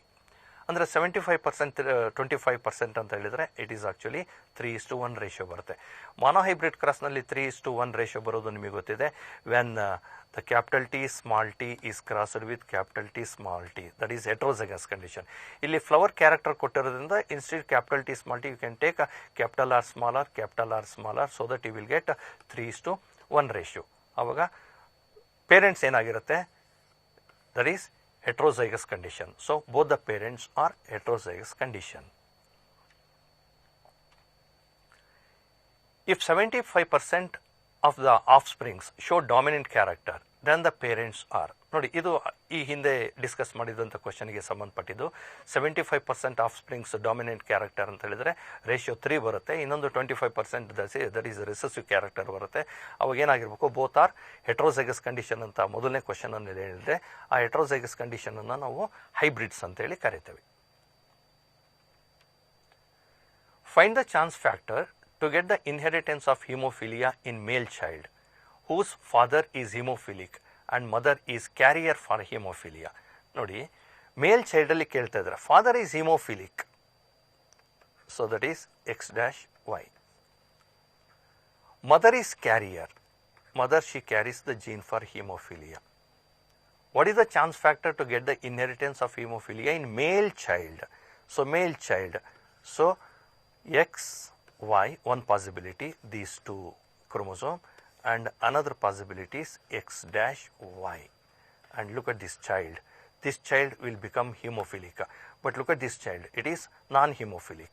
This is non-hemophilic and this is hemophilic. So then what is the chance factor? That is 50-50. That is 50% is the chance. ಮುಂದಿನ question ನೋಡೋಣ. In Drosophila, the sex is determined by. Normal ನಮಗೆ ಗೊತ್ತಿದೆ, ಡ್ರಾಸೋಫಿಲಾದಲ್ಲಿ sex determination is XX XY, where XX is the female and XY is the male. But ಆಪ್ಷನ್ಸ್ಗಳು ನೋಡೋಣ. The ratio of pairs of X chromosomes to the pairs of autosomes. Second option, X and Y chromosomes. Option C, the ratio of number of X chromosomes to the set of autosomes. Option 4, whether the egg is fertilized or develops parthenogenetically. ನೋಡಿ, ಈ ಡ್ರಾಸೋಫಿಲಾ ಫ್ಲೈನಲ್ಲಿ there is a one more kind of sex determination, that is the number of X chromosome to the set of autosomes. So when the ratio is 0.5, then the individuals will become into male. When the ratio is become 1.0, then the individuals will become into the female. So ಒಂದು example ನೋಡೋಣ. So a Drosophila fly, it is having two set of autosomes and X and X. So number of X chromosomes 2, set of autosomes 2 is equal to 1, then it will become into female. When the two set of autosomes and X and Y, number of X chromosome, that is 1, set of autosomes 2, that is 0.5, then this fly will become into male. ಅದೇ ರೀತಿ, suppose if the ratio becomes less than 0.5, that will becomes into super male. If the ratio becomes more than 1, that will becomes into the super female. If the ratio lies between 0.1 and 2, 0.5 and 1.0, then it will become intersex. So this is another pattern of sex determination in Drosophila fly, that is the ratio of number of X chromosomes to the set of autosomes. ಮುಂದಿನ ಪ್ರಶ್ನೆಯನ್ನು ನೋಡೋಣ ವಿದ್ಯಾರ್ಥಿಗಳೇ.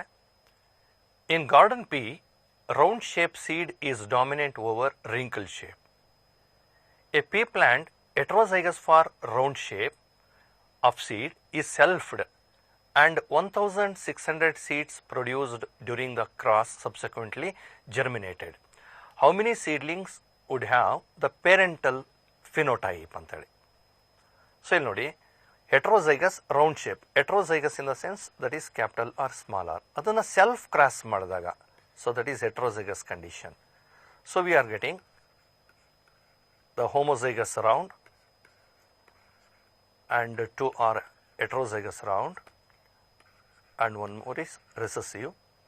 ಇದನ್ನು ratio ಮಾಡ್ತೀವಿ ನಾವು, ಇದನ್ನು 3:1 ratio ಅಂತ ಹೇಳ್ತೀವಿ. 3 ರೌಂಡ್ ಆ್ಯಂಡ್ 1 wrinkle ಅಂತ ಹೇಳಿ. So total number of seeds produced 1600 seeds.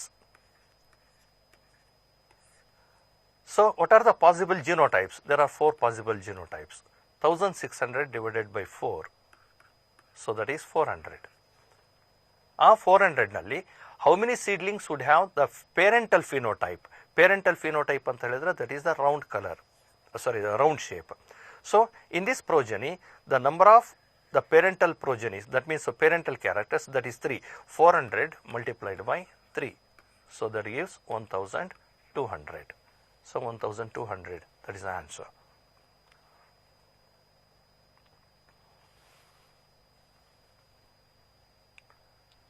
Let's look into another question.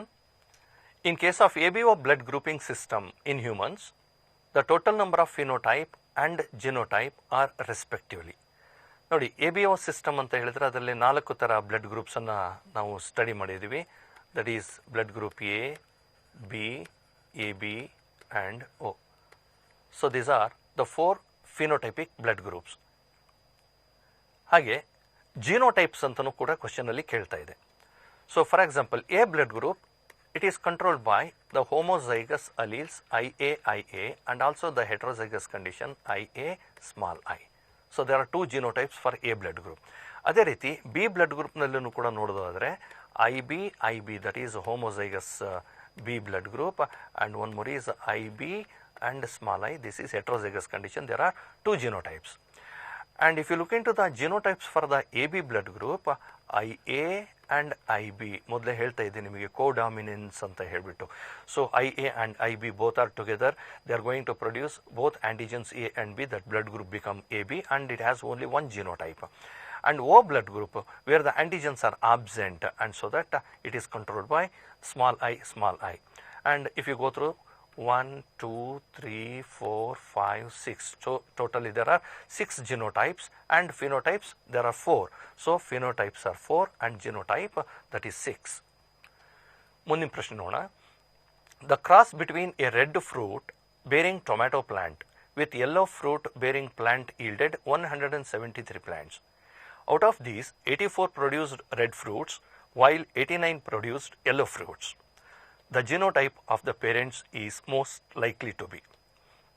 ನೋಡಿ, ಅಲ್ಲಿ ಬರುವಂಥ ಪ್ರೋಜೆನಿಸ್ಗಳಲ್ಲಿ 84 plants producing the red fruits, 89 plant producing the yellow fruits. ಅಂದರೆ ಆಲ್ಮೋಸ್ಟ್ ಈಕ್ವಲ್ ರೇಷನಲ್ಲಿ ಹತ್ರದಲ್ಲಿದೆ, near by 84 and 89, there is no much difference between these 2 character. ಅಂದರೆ ಅವಾಗ ಏನಾಗುತ್ತೆ, ನಮಗೆ ರೇಷಿಯೋ 1:1 ಅಂತೇಳಿ ತಗೊಳ್ಳೋಣ. That is red fruit to yellow fruit ratio 1:1. 1:1 ratio ನೀವು ಸಾಕಷ್ಟು ಸರಿ ಪ್ರಾಕ್ಟೀಸ್ ಮಾಡಿರ್ತೀರ, ಅದು ಟೆಸ್ಟ್ ಕ್ರಾಸ್ನಲ್ಲಿ ಬರುತ್ತೆ ಅಂತೇಳಿ.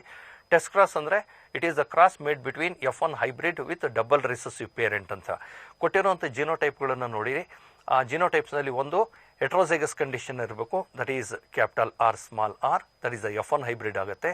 ಇನ್ನು ಒಂದು ಡಬಲ್ ರಿಸೆಸಿವ್ ಪೇರೆಂಟ್ ಅಂತ ಹೇಳಿದರೆ small r small r. And ಈ 2 ಪೇರೆಂಟ್ಸ್ಗಳನ್ನು ಕ್ರಾಸ್ ಮಾಡಿದಾಗ ನಮಗೆ 1:1 ರೇಷಿಯೋ ಬರುತ್ತೆ. That is 84 plants producing the red fruits and 89 plants producing yellow fruits.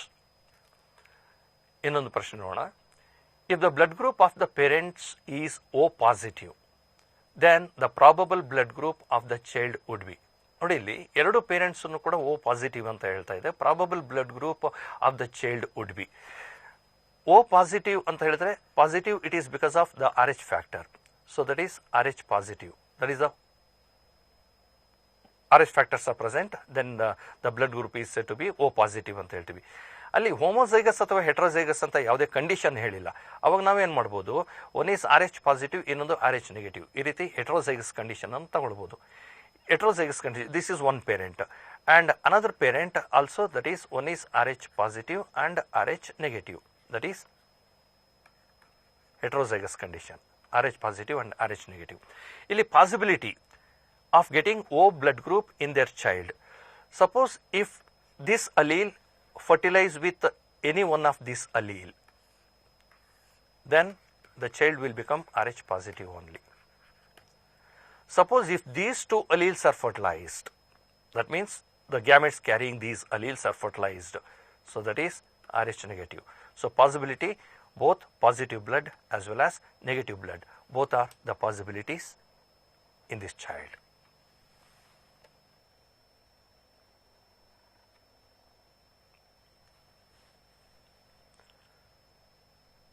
Dear students, we shall discuss another topic of your second year PUC, that is molecular basis of inheritance.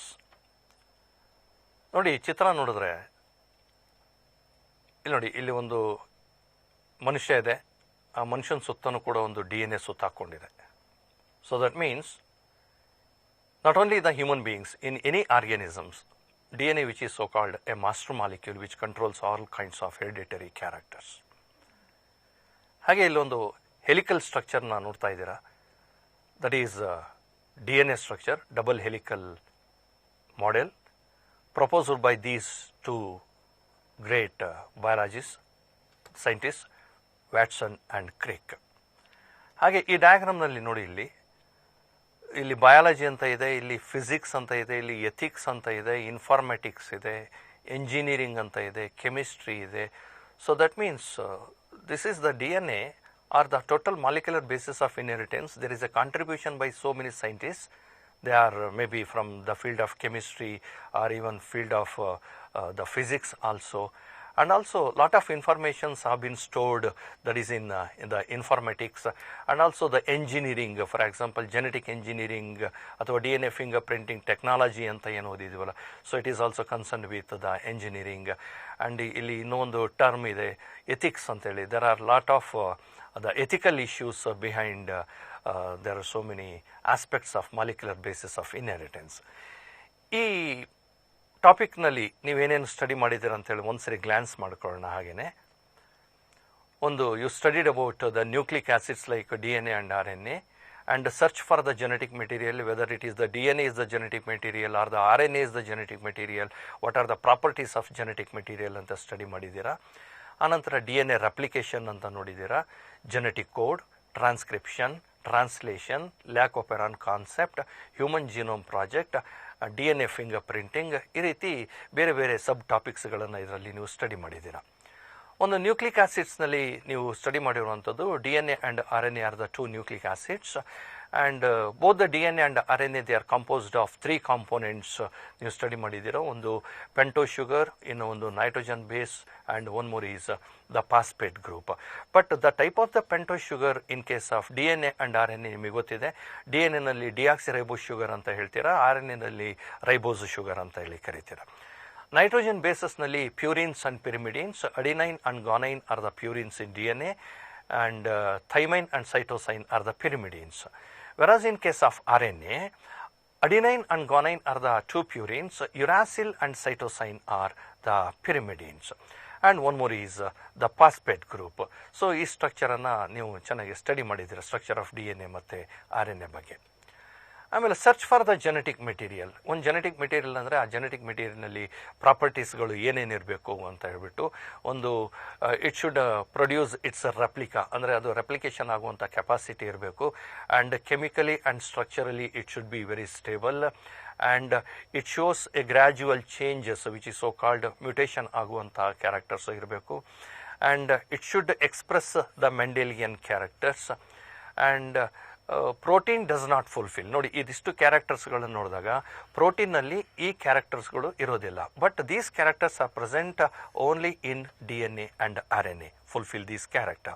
So when the DNA and RNA are fulfilling this character, and which is the best genetic material ಅನ್ನೋದಾದರೆ, so DNA is said to be a best genetic material. ಹಾಗೆಯೇ ನೀವು ಕಲ್ತ್ಕೊಂಡಿದ್ದೀರಾ which is the first genetic material ಅಂತ ಹೇಳಿ.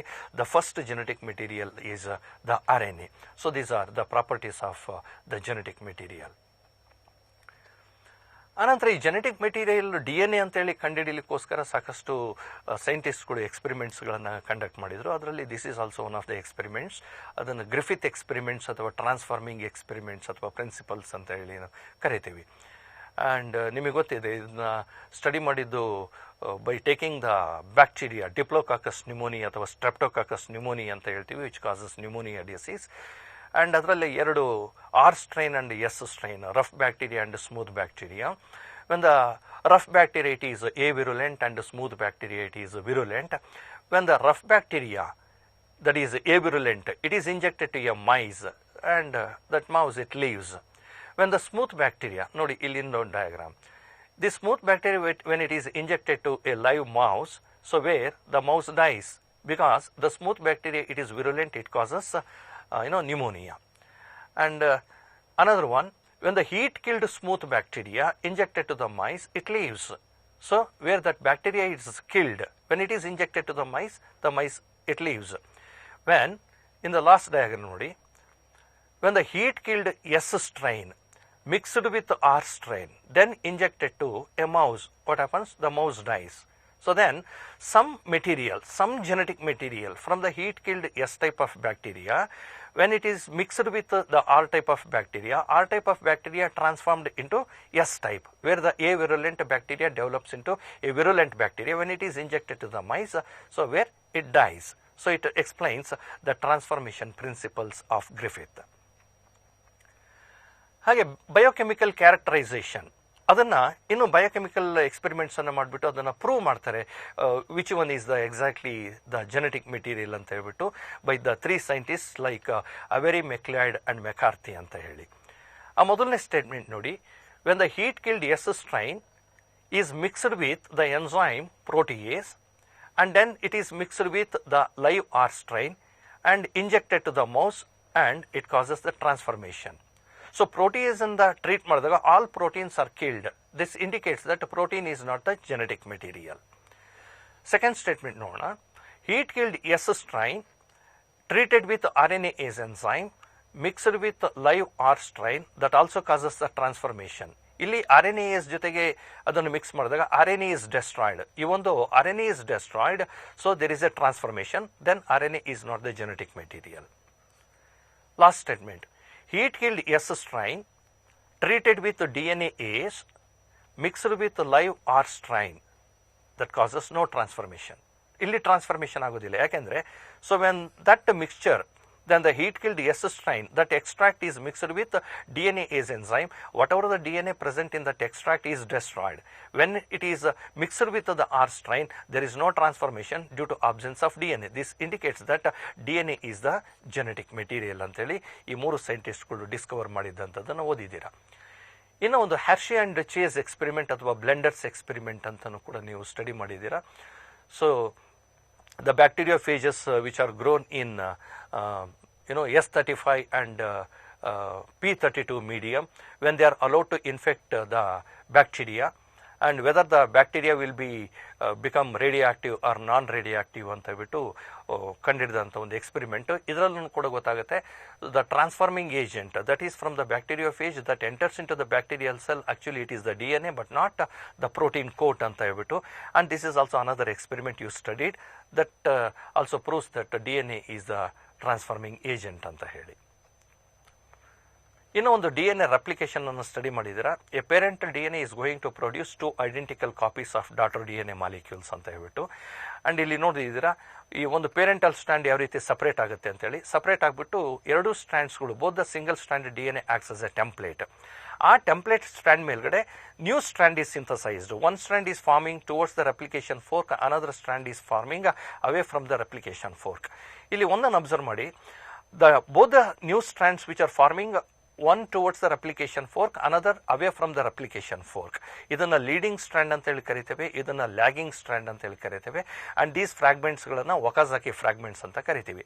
ಆ formation ಆಗೋ direction ನೋಡಿ 5' to 3', and here also 5' to 3'. So always the new strand ಯಾವತ್ತೂ ಕೂಡ ಫಾರ್ಮೇಷನ್ ಆಗೋದು either towards the replication fork or away from the replication fork, that is 5' to 3' ಡೈರೆಕ್ಷನಲ್ಲಿ formation ಆಗುತ್ತೆ. And at the end it results in the formation of the 2 identical copies of daughter DNA molecules. ಆ DNA replication ಆದಾಗ produce ಆಗುವಂಥ 2 daughter ಮಾಲಿಕ್ಯೂಲ್ಸ್ಗಳು identical ಅಂತ ಏನಕ್ಕೆ ಕರಿತೇವೆ, ಯಾವ್ದಕ್ಕೆ ಕರಿತೀವಿ ಅಂದರೆ, in both the daughter DNA molecules one strand is parental, another strand is newly synthesised. For example ಇಲ್ಲಿ ನೋಡಿ, ಇದನ್ನು ಪೇರೆಂಟಲ್ DNA ಅಂತ ತಗೊಳ್ಳೋಣ. ಸೊ ಅದರಿಂದ 2 ಡಾಟರ್ DNA ಮಾಲಿಕ್ಯೂಲ್ಸ್ಗಳು ಬಂದಿದೆ. ಈ 2 ಡಾಟರ್ DNA ಮಾಲಿಕ್ಯೂಲ್ಸಲ್ಲಿ ಒಂದು strand that is parental, another strand that is newly synthesised. Here also one strand is parental, another one is newly synthesised. Hence it is called semi conservative method of DNA replication. ಹಾಗೆ ಕೆಲವೊಂದು biologist ಇನ್ನೂ ಬೇರೆ propose ಮಾಡ್ತಾರೆ the type of DNA ರೆಪ್ಲಿಕೇಶನನ್ನು. So that is conservative method ಅಂತೇಳಿ. Conservative ಮೆಥಡ್ನಲ್ಲಿ so this is the parental DNA going to produce the 2 daughter DNA molecules. ಇಲ್ಲಿ ಏನಾಗಿದೆ, one daughter DNA is made up of completely newly formed strands, another daughter DNA is made up of completely parental strand. The entire 100% of the parental strand is conserved, hence it is called as conservative method. ಇನ್ನೂ ಒಂದು ನೋಡಿ, dispersive method ಅಂತ ಹೇಳಿ. Dispersive method ಅಲ್ಲಿ ಒಂದು parent it produces the 2 daughter DNA molecule. In each daughter DNA molecule, in both the strand, one piece of the parental, another piece is the newly synthesized. So both the parental and newly synthesized fragments of DNA are dispersed. That is called dispersive method. But actually DNA replication, it is not conservative, it is not dispersive. Actually DNA conservation, it is semi-conservative. ಇದನ್ನು Discover ಮಾಡಿದ್ದು, experimentally prove ಮಾಡಿದ್ದು Meselson and Stahl by using N14 and N15 heavy nitrogen and then the light nitrogen experiment he discovered DNA replication is semi-conservative method. ಮತ್ತು genetic ಕೋಡನ್ನು ನೀವು study ಮಾಡಿದ್ದೀರಾ. ಆ genetic ಕೋಡಲ್ಲಿ various ಫೀಚರ್ಸ್ಗಳನ್ನು ಕೂಡ study ಮಾಡಿದ್ದೀರಾ. Like genetic code is universal, genetic code is a triplet codon, and it is a initiator codon, it has the terminator codon, and it is commaless, non-overlapping, sensible, and degeneration, which is also called redundancy ಅಂತ ಹೇಳ್ಬಿಟ್ಟು genetic ಕೋಡಿಂದ ಫೀಚರ್ಸನ್ನು ಕೂಡ ನೀವು study ಮಾಡಿದ್ದೀರಾ. ಆನಂತರ transcription ನೋಡಿ, ಇದೊಂದು ಪಿಕ್ಚರ್ನಲ್ಲಿ ನೀವು ಇದನ್ನು ಸ್ಟಡಿ ಮಾಡಿರ್ತೀರಿ. Transcription unit, promoter region and then the terminator region. And template strand ಅಂದರೆ ಯಾವುದು, ಕೋಡಿಂಗ್ ಸ್ಟ್ರ್ಯಾಂಡ್ ಅಂದರೆ ಯಾವುದು. Always the template strand is oriented in 3' to 5', whereas the coding strand is oriented in 5' to 3'. And it is on the template strand the mRNA is going to be synthesized. So the nucleotide sequences which are present on the mRNA strand, they are exactly equal to the nucleotide sequences which are present on the non-template strand, and so that the non-template strand it is called coding strand ಅಥವಾ sense strand ಅಂತಲೂ ಕೂಡ ಕರಿತೀವಿ. ಹಾಗೆ ನೀವು ಆ ಟ್ರಾನ್ಸ್ಕ್ರಿಪ್ಷನಲ್ಲಿ transcription ಇನ್ ಪ್ರೊಕ್ಯಾರಿಯೋಟ್ಸನ್ನು study ಮಾಡಿದ್ದೀರಾ. So this is a double-stranded DNA molecule, and this is the RNA polymerase enzyme that binds to the double-stranded DNA, and the nick is formed, that is the double-stranded DNA gets separated to form into 2 single strands, and one of the single-stranded DNA acts as a template. ಆ template ಮೇಲ್ಗಡೆ ಒಂದು RNA formation ಆಗೋದು, that is transcription process in prokaryotes. ಅದೇ ರೀತಿ ಯೂಕ್ಯಾರಿಯೋಟ್ಸ್ನಲ್ಲೂ ಕೂಡ transcription study ಮಾಡಿದ್ದೀರಾ. ಯೂಕ್ಯಾರಿಯೋಟ್ಸ್ನಲ್ಲಿ ಏನಾಗ್ತದೆ, ಆ DNA-ನಲ್ಲಿ ಇಂಟ್ರಾನ್ಸ್ ಮತ್ತು ಎಕ್ಸಾನ್ಸ್ಗಳು ಎರಡೂ ಇರೋದ್ರಿಂದ, ಎಕ್ಸಾನ್ಸ್ ಅಂದರೆ ಫಂಕ್ಷನಲ್ ಯೂನಿಟ್ಸು, ಇಂಟ್ರಾನ್ಸ್ ಅಂದರೆ non functional units. So that it is going to produce a heterogeneous nuclear RNA. So ಅದನ್ನು HNRNA ಅಂತೇಳಿ ಕರಿತೀವಿ, ಹೆಟರೋಜಿನಿಯಸ್ ನ್ಯೂಕ್ಲಿಯರ್ RNA. ಈ HNRNA-ನಲ್ಲಿ where you find both exons as well as introns. Exons are the coding sequences, introns are the non coding sequences. ಅವಾಗ ಅಲ್ಲಿ ಏನಾಗುತ್ತೆ, RNA splicing ಅಂತ ಹೇಳಾಗುತ್ತೆ, that is the post transcriptional process ಅಂತ ಹೇಳ್ತೀವಿ. So wherever the introns are there, all these introns are removed. When the introns are removed, finally we are going to get when the introns are removed, all exons are joined together. Finally, you are going to get a matured messenger RNA. So this is post transcriptional process ಅಥವಾ RNA splicing ಅಂತ ಹೇಳಿ ನೀವು study ಮಾಡಿದ್ದೀರಾ. Transcription ಆದ ನಂತರ translation, that is the coded message present on mRNA strand is translated or decoded into a polypeptide chain or into a kind of protein.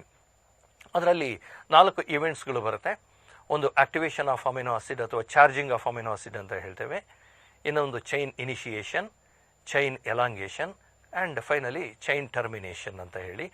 And this is how whatever the messages, that is the codons which are present on the mRNA strand, they are decoded by the ribosomes.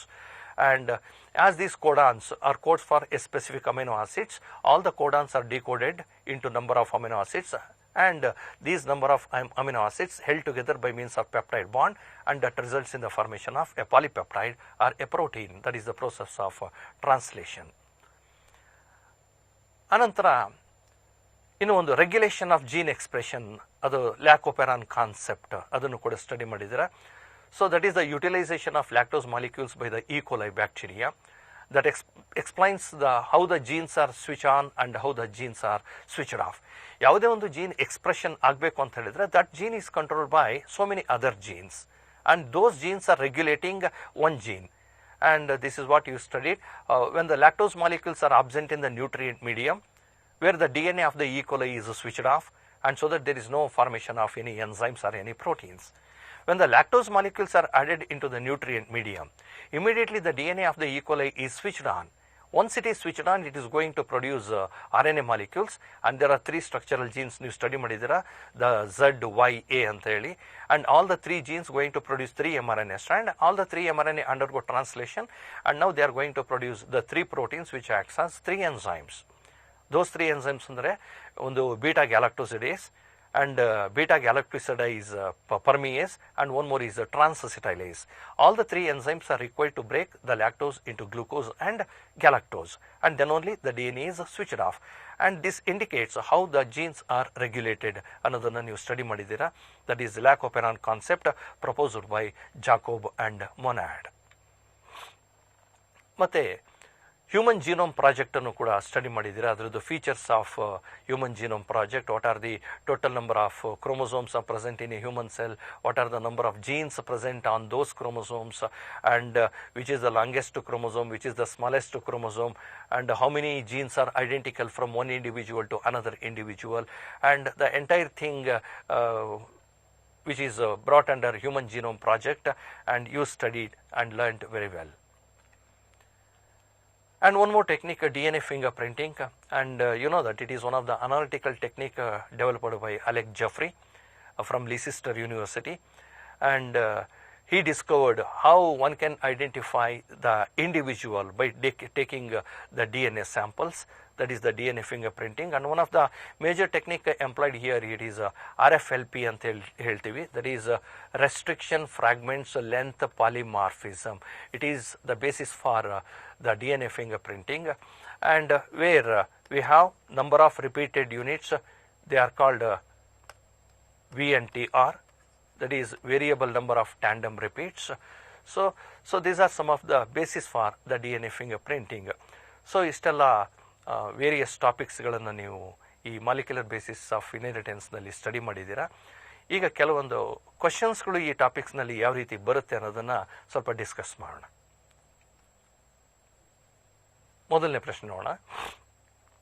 The energy bond formed between A pentose sugar with A nitrogen base. So ಒಂದು pentose sugar, ಈ pentose ಶುಗರ್ಗೆ ಒಂದು nitrogen base attach ಆಗುತ್ತೆ. Usually the nitrogen base attaches at the first carbon position of the pentose sugar, and this nitrogen base, either it is the adenine, guanine, thymine, cytosine or uracil, one of the nitrogen bases attaches to the first carbon position of the pentose sugar. Illi options nodi, there are so many energy bonds have given here. One hydrogen bond, glycoside bond, phosphodiester bond, phosphoester bond. Actually nitrogen base connected to the first carbon position of the pentose sugar with the help of the glycoside bond or glycosidic bond anta ಏನು ಕರಿತೀವಿ. That is the answer. ಎರಡನೇ ಪ್ರಶ್ನೆ, select A wrong statement from the following. Option A, A typical nucleosome has 200 base pairs of DNA helix ಅಂತೇಳಿ. ಇಲ್ಲಿ ನೋಡಿ, ಅಲ್ಲಿ ಕೇಳಿರೋದನ್ನ ಗಮನ ಹರಿಸಿ. ರಾಂಗ್ ಸ್ಟೇಟ್ಮೆಂಟ್, ಯಾವ ಸ್ಟೇಟ್ಮೆಂಟ್ ರಾಂಗ್ ಇದೆ ಅನ್ನೋದನ್ನು ನಾವು ನೋಡಬೇಕು. ಎ ಟಿಪಿಕಲ್ ನ್ಯೂಕ್ಲಿಯೋಸೋಮ್, nucleosome ಅಂತ ಹೇಳಿದ್ರೆ there is a central core of histone made up of 8 subunits, they are called octomer, and that octamer, it is wrapped up by a double stranded DNA. And what is the length of this double strand DNA? It is made up of 200 base pairs. So the first answer is right. That means the statement is right. Now hudukbekagirodu wrong statement anna. Second one, histone is rich in lysine and arginine. Illi ಏನು ಹೇಳಿದೆ, this octamer, it is made up of the two amino acids. One is the lysine and arginine. So that lysine and arginine both are positively charged amino acids around which the negatively charged DNA it is wrapped. So that is also the correct statement. Histone octamer is made up of 8 different proteins. ಇಲ್ಲಿ octamer ಅಂತ ಹೇಳಿದ್ರೆ 8 subunits ಅಂತ ಹೇಳಿ. 8 subunits in the sense they are not made up of 8 types of octamers. Actually they are made up of 4 types of octamers. So that is H2A, there are 2 molecules, H2B, these are also 2 molecules, one more is H3, 2 molecules, and H4, 2 molecules. Total it is 8 subunits, H2A, H2B, H3 and H4. So only there are 4 types. But in statement ಏನು ಹೇಳ್ತಿದೆ, histone octamer is made up of 8 different proteins. So it is not made up of 8 different proteins. It is wrong. ಹಾಗೆ last statement ನೋಡೋಣ. Negatively charged DNA wrapped around positively charged the histone. That is also the right statement. So the wrong statement is histone octamer is made up of 8 different proteins. So this is the wrong statement. ಮುಂದಿನ ಪ್ರಶ್ನೆ ನೋಡೋಣ. DNA is found as genetic material. ಆಗಲೇ ಹೇಳ್ತಾ ಇದ್ದೆ DNA and RNA are the 2 genetic materials ಅಂತ ಹೇಳಿ. ಅದರಲ್ಲಿ DNA ಯಾವುದರಲ್ಲಿ genetic material? One is TME, tobacco mosaic virus. Another is HIV, human immunodeficiency virus, T4 bacteriophage and Ebola. So ಇದರಲ್ಲಿ TME, HIV and as well as Ebola, they have RNA as the genetic material. ಇಲ್ಲಿ ಕೇಳುವಂಥ ಪ್ರಶ್ನೆ ಯಾವುದು, DNA ಯಾವುದರಲ್ಲಿ genetic material ಅಂತ ಹೇಳಿ. It is T4 bacteriophage which has DNA as the genetic material. ಮುಂದಿನ ಪ್ರಶ್ನೆ ನೋಡೋಣ. In a double helix DNA coiled in right-handed direction, a right-handed direction DNA. So this is a right-handedly coiled DNA. Options: one turn is completed in 3.4 nanometer, contain 10 base pairs. Second statement, option: one turn completed in 34 angstroms, contain 10 nucleotides. Both the strands are oriented in 5' to 3' and both the strands oriented in 3' to 5'. So both these 2 statements they are wrong because one strand oriented in 5' to 3', another strand oriented in 3' to 5'. So last 2 statements they are wrong. ಮೊದಲನೇ 2 statement ನೋಡೋಣ.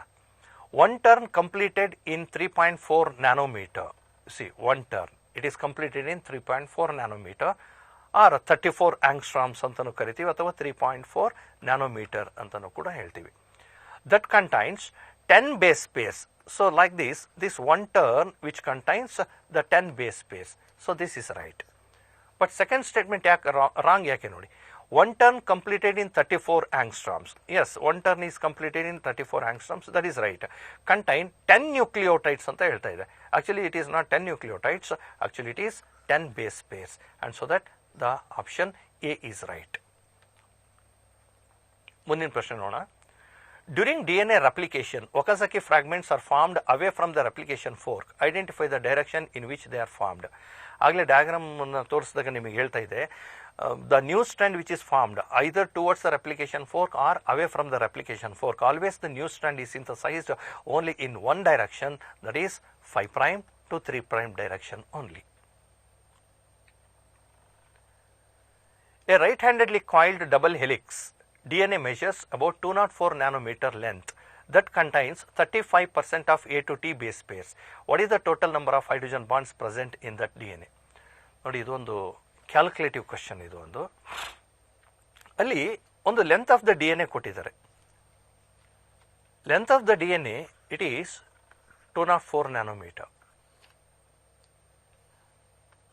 So 204 nanometer, that is the length of the DNA. First you have to calculate what are the number of nucleotides present in the DNA. So one turn of the DNA is completed in 3.4. nanometer. So totally you will get 60 turns. So in each turn which contain 10 nucleotide base pairs, and so that you will get 600 nucleotide base pairs, out of which 35% ಇದರಲ್ಲಿ ಏನು ಹೇಳ್ತಾ ಇದೆ, 35% A to T base pairs. 35% ಎಷ್ಟಿದೆ, A to T base pairs 35% ಇದೆ. So A to T 35% ಇತ್ತು ಅಂತ ಹೇಳಿದ್ರೆ, then G to C guanine to cytosine, so it is around 65%. ಇದನ್ನು ಕ್ಯಾಲ್ಕುಲೇಟ್ ಮಾಡಿಕೊಂಡ್ರೆ ನಿಮಗೆ what is the total number of nucleotides present 35% A to T ಎಷ್ಟಿದೆ ಅಂತ ಗೊತ್ತಾಗುತ್ತೆ. G to C 65% ಎಷ್ಟು ನ್ಯೂಕ್ಲಿಯೋಟೈಡ್ಸ್ ಇದೆ ಅಂತ ಗೊತ್ತಾಗುತ್ತೆ. Next the number of nucleotides multiplied by 2 hydrogen bonds, and these number of nucleotides multiplied by 3 hydrogen bonds, because adenine to thymine double bond irutte, guanine to cytosine triple bond irtade. Idanna calculation ಮಾಡಿ, if you get the total number of the hydrogen bonds present in that DNA molecule, it would be around 1590. The sequences of nitrogen bases on the sense strand of a DNA molecule are found to be CAT, GTT, TAT, CGC. What would be the sequence of nitrogen bases on the mRNA strand? ನೋಡಿ, ಅಲ್ಲಿ ಕೊಟ್ಟಿರುವಂಥದ್ದು DNA molecule ಮೇಲ್ಗಡೆ ಇರುವಂಥ nucleotide sequence ಕೊಟ್ಟಿದ್ದಾರೆ. ಅದರಲ್ಲೂ ಕೂಡ ಅಲ್ಲಿ ಹೇಳಿರೋದು ನೋಡಿ, ಯಾವುದು, sense strand. What would be the sequence of nitrogen bases on mRNA strand? ಅಲ್ಲಿ ಸೆನ್ಸ್ ಸ್ಟ್ರಾಂಡ್ ಅನ್ನು ಕೊಟ್ಬಿಟ್ಟು mRNA ಸ್ಟ್ರಾಂಡ್ ಅನ್ನು ಕೇಳಿದ್ದಾರೆ. ಆಗಲೇ ಹೇಳ್ತಾ ಇದೆ, the nucleotide sequences which are present on the mRNA strand are similar to the nucleotide sequences which are present on the sense strand. ಆ ಎರಡು ನ್ಯೂಕ್ಲಿಯೋಟೈಡ್ಸ್ಗಳು ಸೀಕ್ವೆನ್ಸ್ ಆಗಿರುತ್ತೆ, ಅಂದರೆ ಸಿಮಿಲರ್ ಇರುತ್ತೆ. ಈ 4 ಆಪ್ಷನ್ಸ್ಗಳನ್ನು ನೋಡ್ತಾ ಬಂದಾಗ ಇಲ್ಲಿ ನೋಡಿ, ಮೊದಲನೇದಿದೆ CAT ಇದೆ, ಇಲ್ಲಿ GUA, GTA, CAU, CUA ಇದೆ. CAT, CAU. So in case of DNA, you do find the thymine, but when it is going to produce the RNA strand, instead of thymine, you will get the uracil. So CAT, CUU. So next one, GTT, then GUU. And next one, it is TAT, then it is UAU. And one more, CGC, then it is CGC. So these nucleotide sequences of mRNA strand, they are similar to the nucleotide sequences which are present on the sense strand. ಇದೇ ಪ್ರಶ್ನೆಯನ್ನು ಆಂಟಿಸೆನ್ಸ್ strand ಅಂತ ಏನಾದರೂ ಕೇಳಿದರೆ ಅವಾಗ ಏನಾಗುತ್ತೆ, nucleotide sequences which are present on the antisense strand are complementary to the nucleotide sequences which are present on the mRNA strand. Template ಸ್ಟ್ರಾಂಡಿಗೆ complementary ಇರುತ್ತೆ mRNA ಮೇಲ್ಗಡೆ, ಬಟ್ ಸೆನ್ಸ್ ಸ್ಟ್ರಾಂಡಿಗೆ mRNA ಮೇಲ್ಗಡೆ ಇರುವಂಥ ನ್ಯೂಕ್ಲಿಯೋಟೈಡ್ ಸೀಕ್ವೆನ್ಸಸ್ಗಳು ಸಿಮಿಲರ್ ಇರ್ತದೆ. ಅದನ್ನು ಸ್ವಲ್ಪ ಗಮನ ಇಟ್ಕೊಳ್ಳಿ. ಮುಂದಿನ ಪ್ರಶ್ನೆ ನೋಡೋಣ. What is the number of amino acids present in a polypeptide chain translated from the mRNA strand having 1002 nucleotides including initiator and terminator codon? So total number of nucleotides 102 present on mRNA strand. ನಮಗೆ ಗೊತ್ತಿದೆ, on mRNA strand each 3 nucleotides present on the mRNA strand, it becomes into a codon. And when 1000 nucleotides divided by 3 nucleotides which forms into a codon, it would be around 334. And each codon codes for 1 amino acid ಆದರೆ 334 codons codes for 334 amino acids. But ಅಲ್ಲಿ ಬ್ರಾಕೆಟ್ನಲ್ಲಿ ಒಂದು condition ಕೊಟ್ಟಿದೆ ನೋಡಿ, it includes initiator and terminator codon. If you consider the first codon as the initiator codon and the last codon as the terminator codon, that is 334 is the terminator codon, and from the first codon all 333 codons, they codes for 333 amino acids, but that is the last codon, that is 334th codon, it do not codes for any amino acid, and so that ultimately the polypeptide which is going to be produced, that contains the total number of amino acids, that is 333.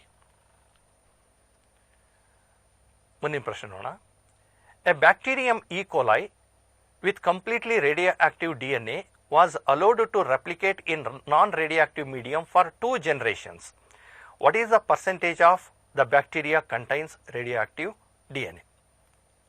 ಇನ್ನೊಂದ್ಸರಿ ನೋಡಿ, A bacterium E. coli with completely radioactive DNA.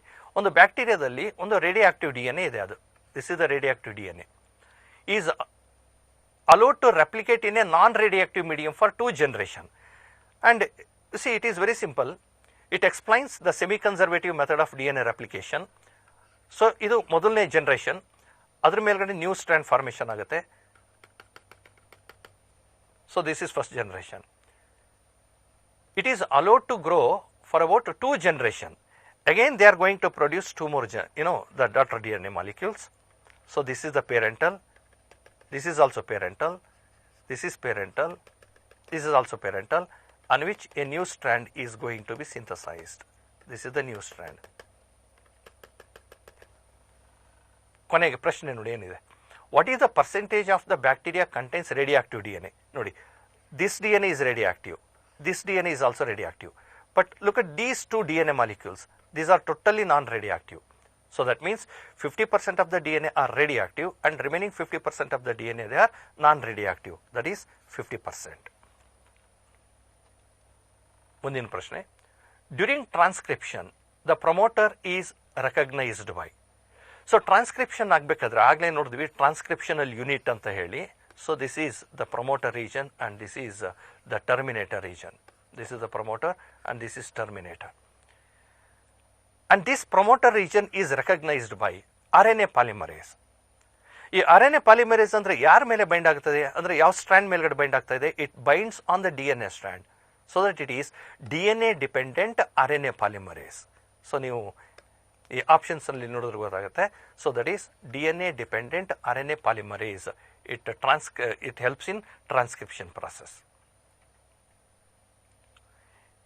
In a DNA molecule, the amount of thymine is 20%. What is the percentage of guanine?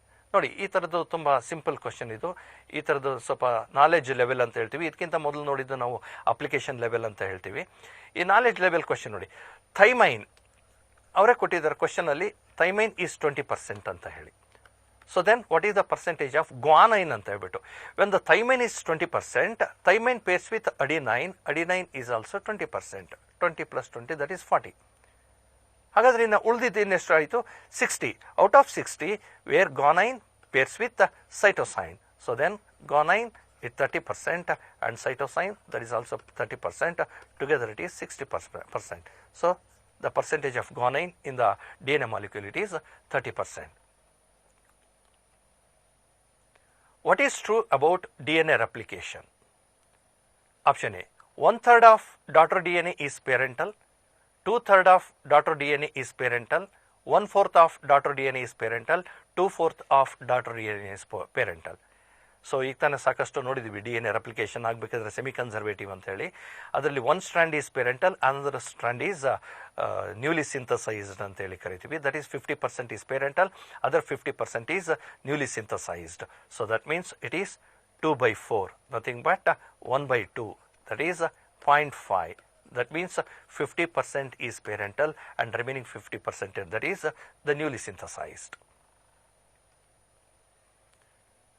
ಮುಂದಿನ ಪ್ರಶ್ನೆ, in lac operon concept repressor is the product of. Repressor ಅನ್ನೋದು ಒಂದು protein, ಅದು ಆ ಪ್ರೋಟೀನನ್ನು produce ಮಾಡುವಂಥ gene ಯಾವುದರಲ್ಲಿ, lac operon ಕಾನ್ಸೆಪ್ಟಲ್ಲಿ ಅಂತೇಳಿ.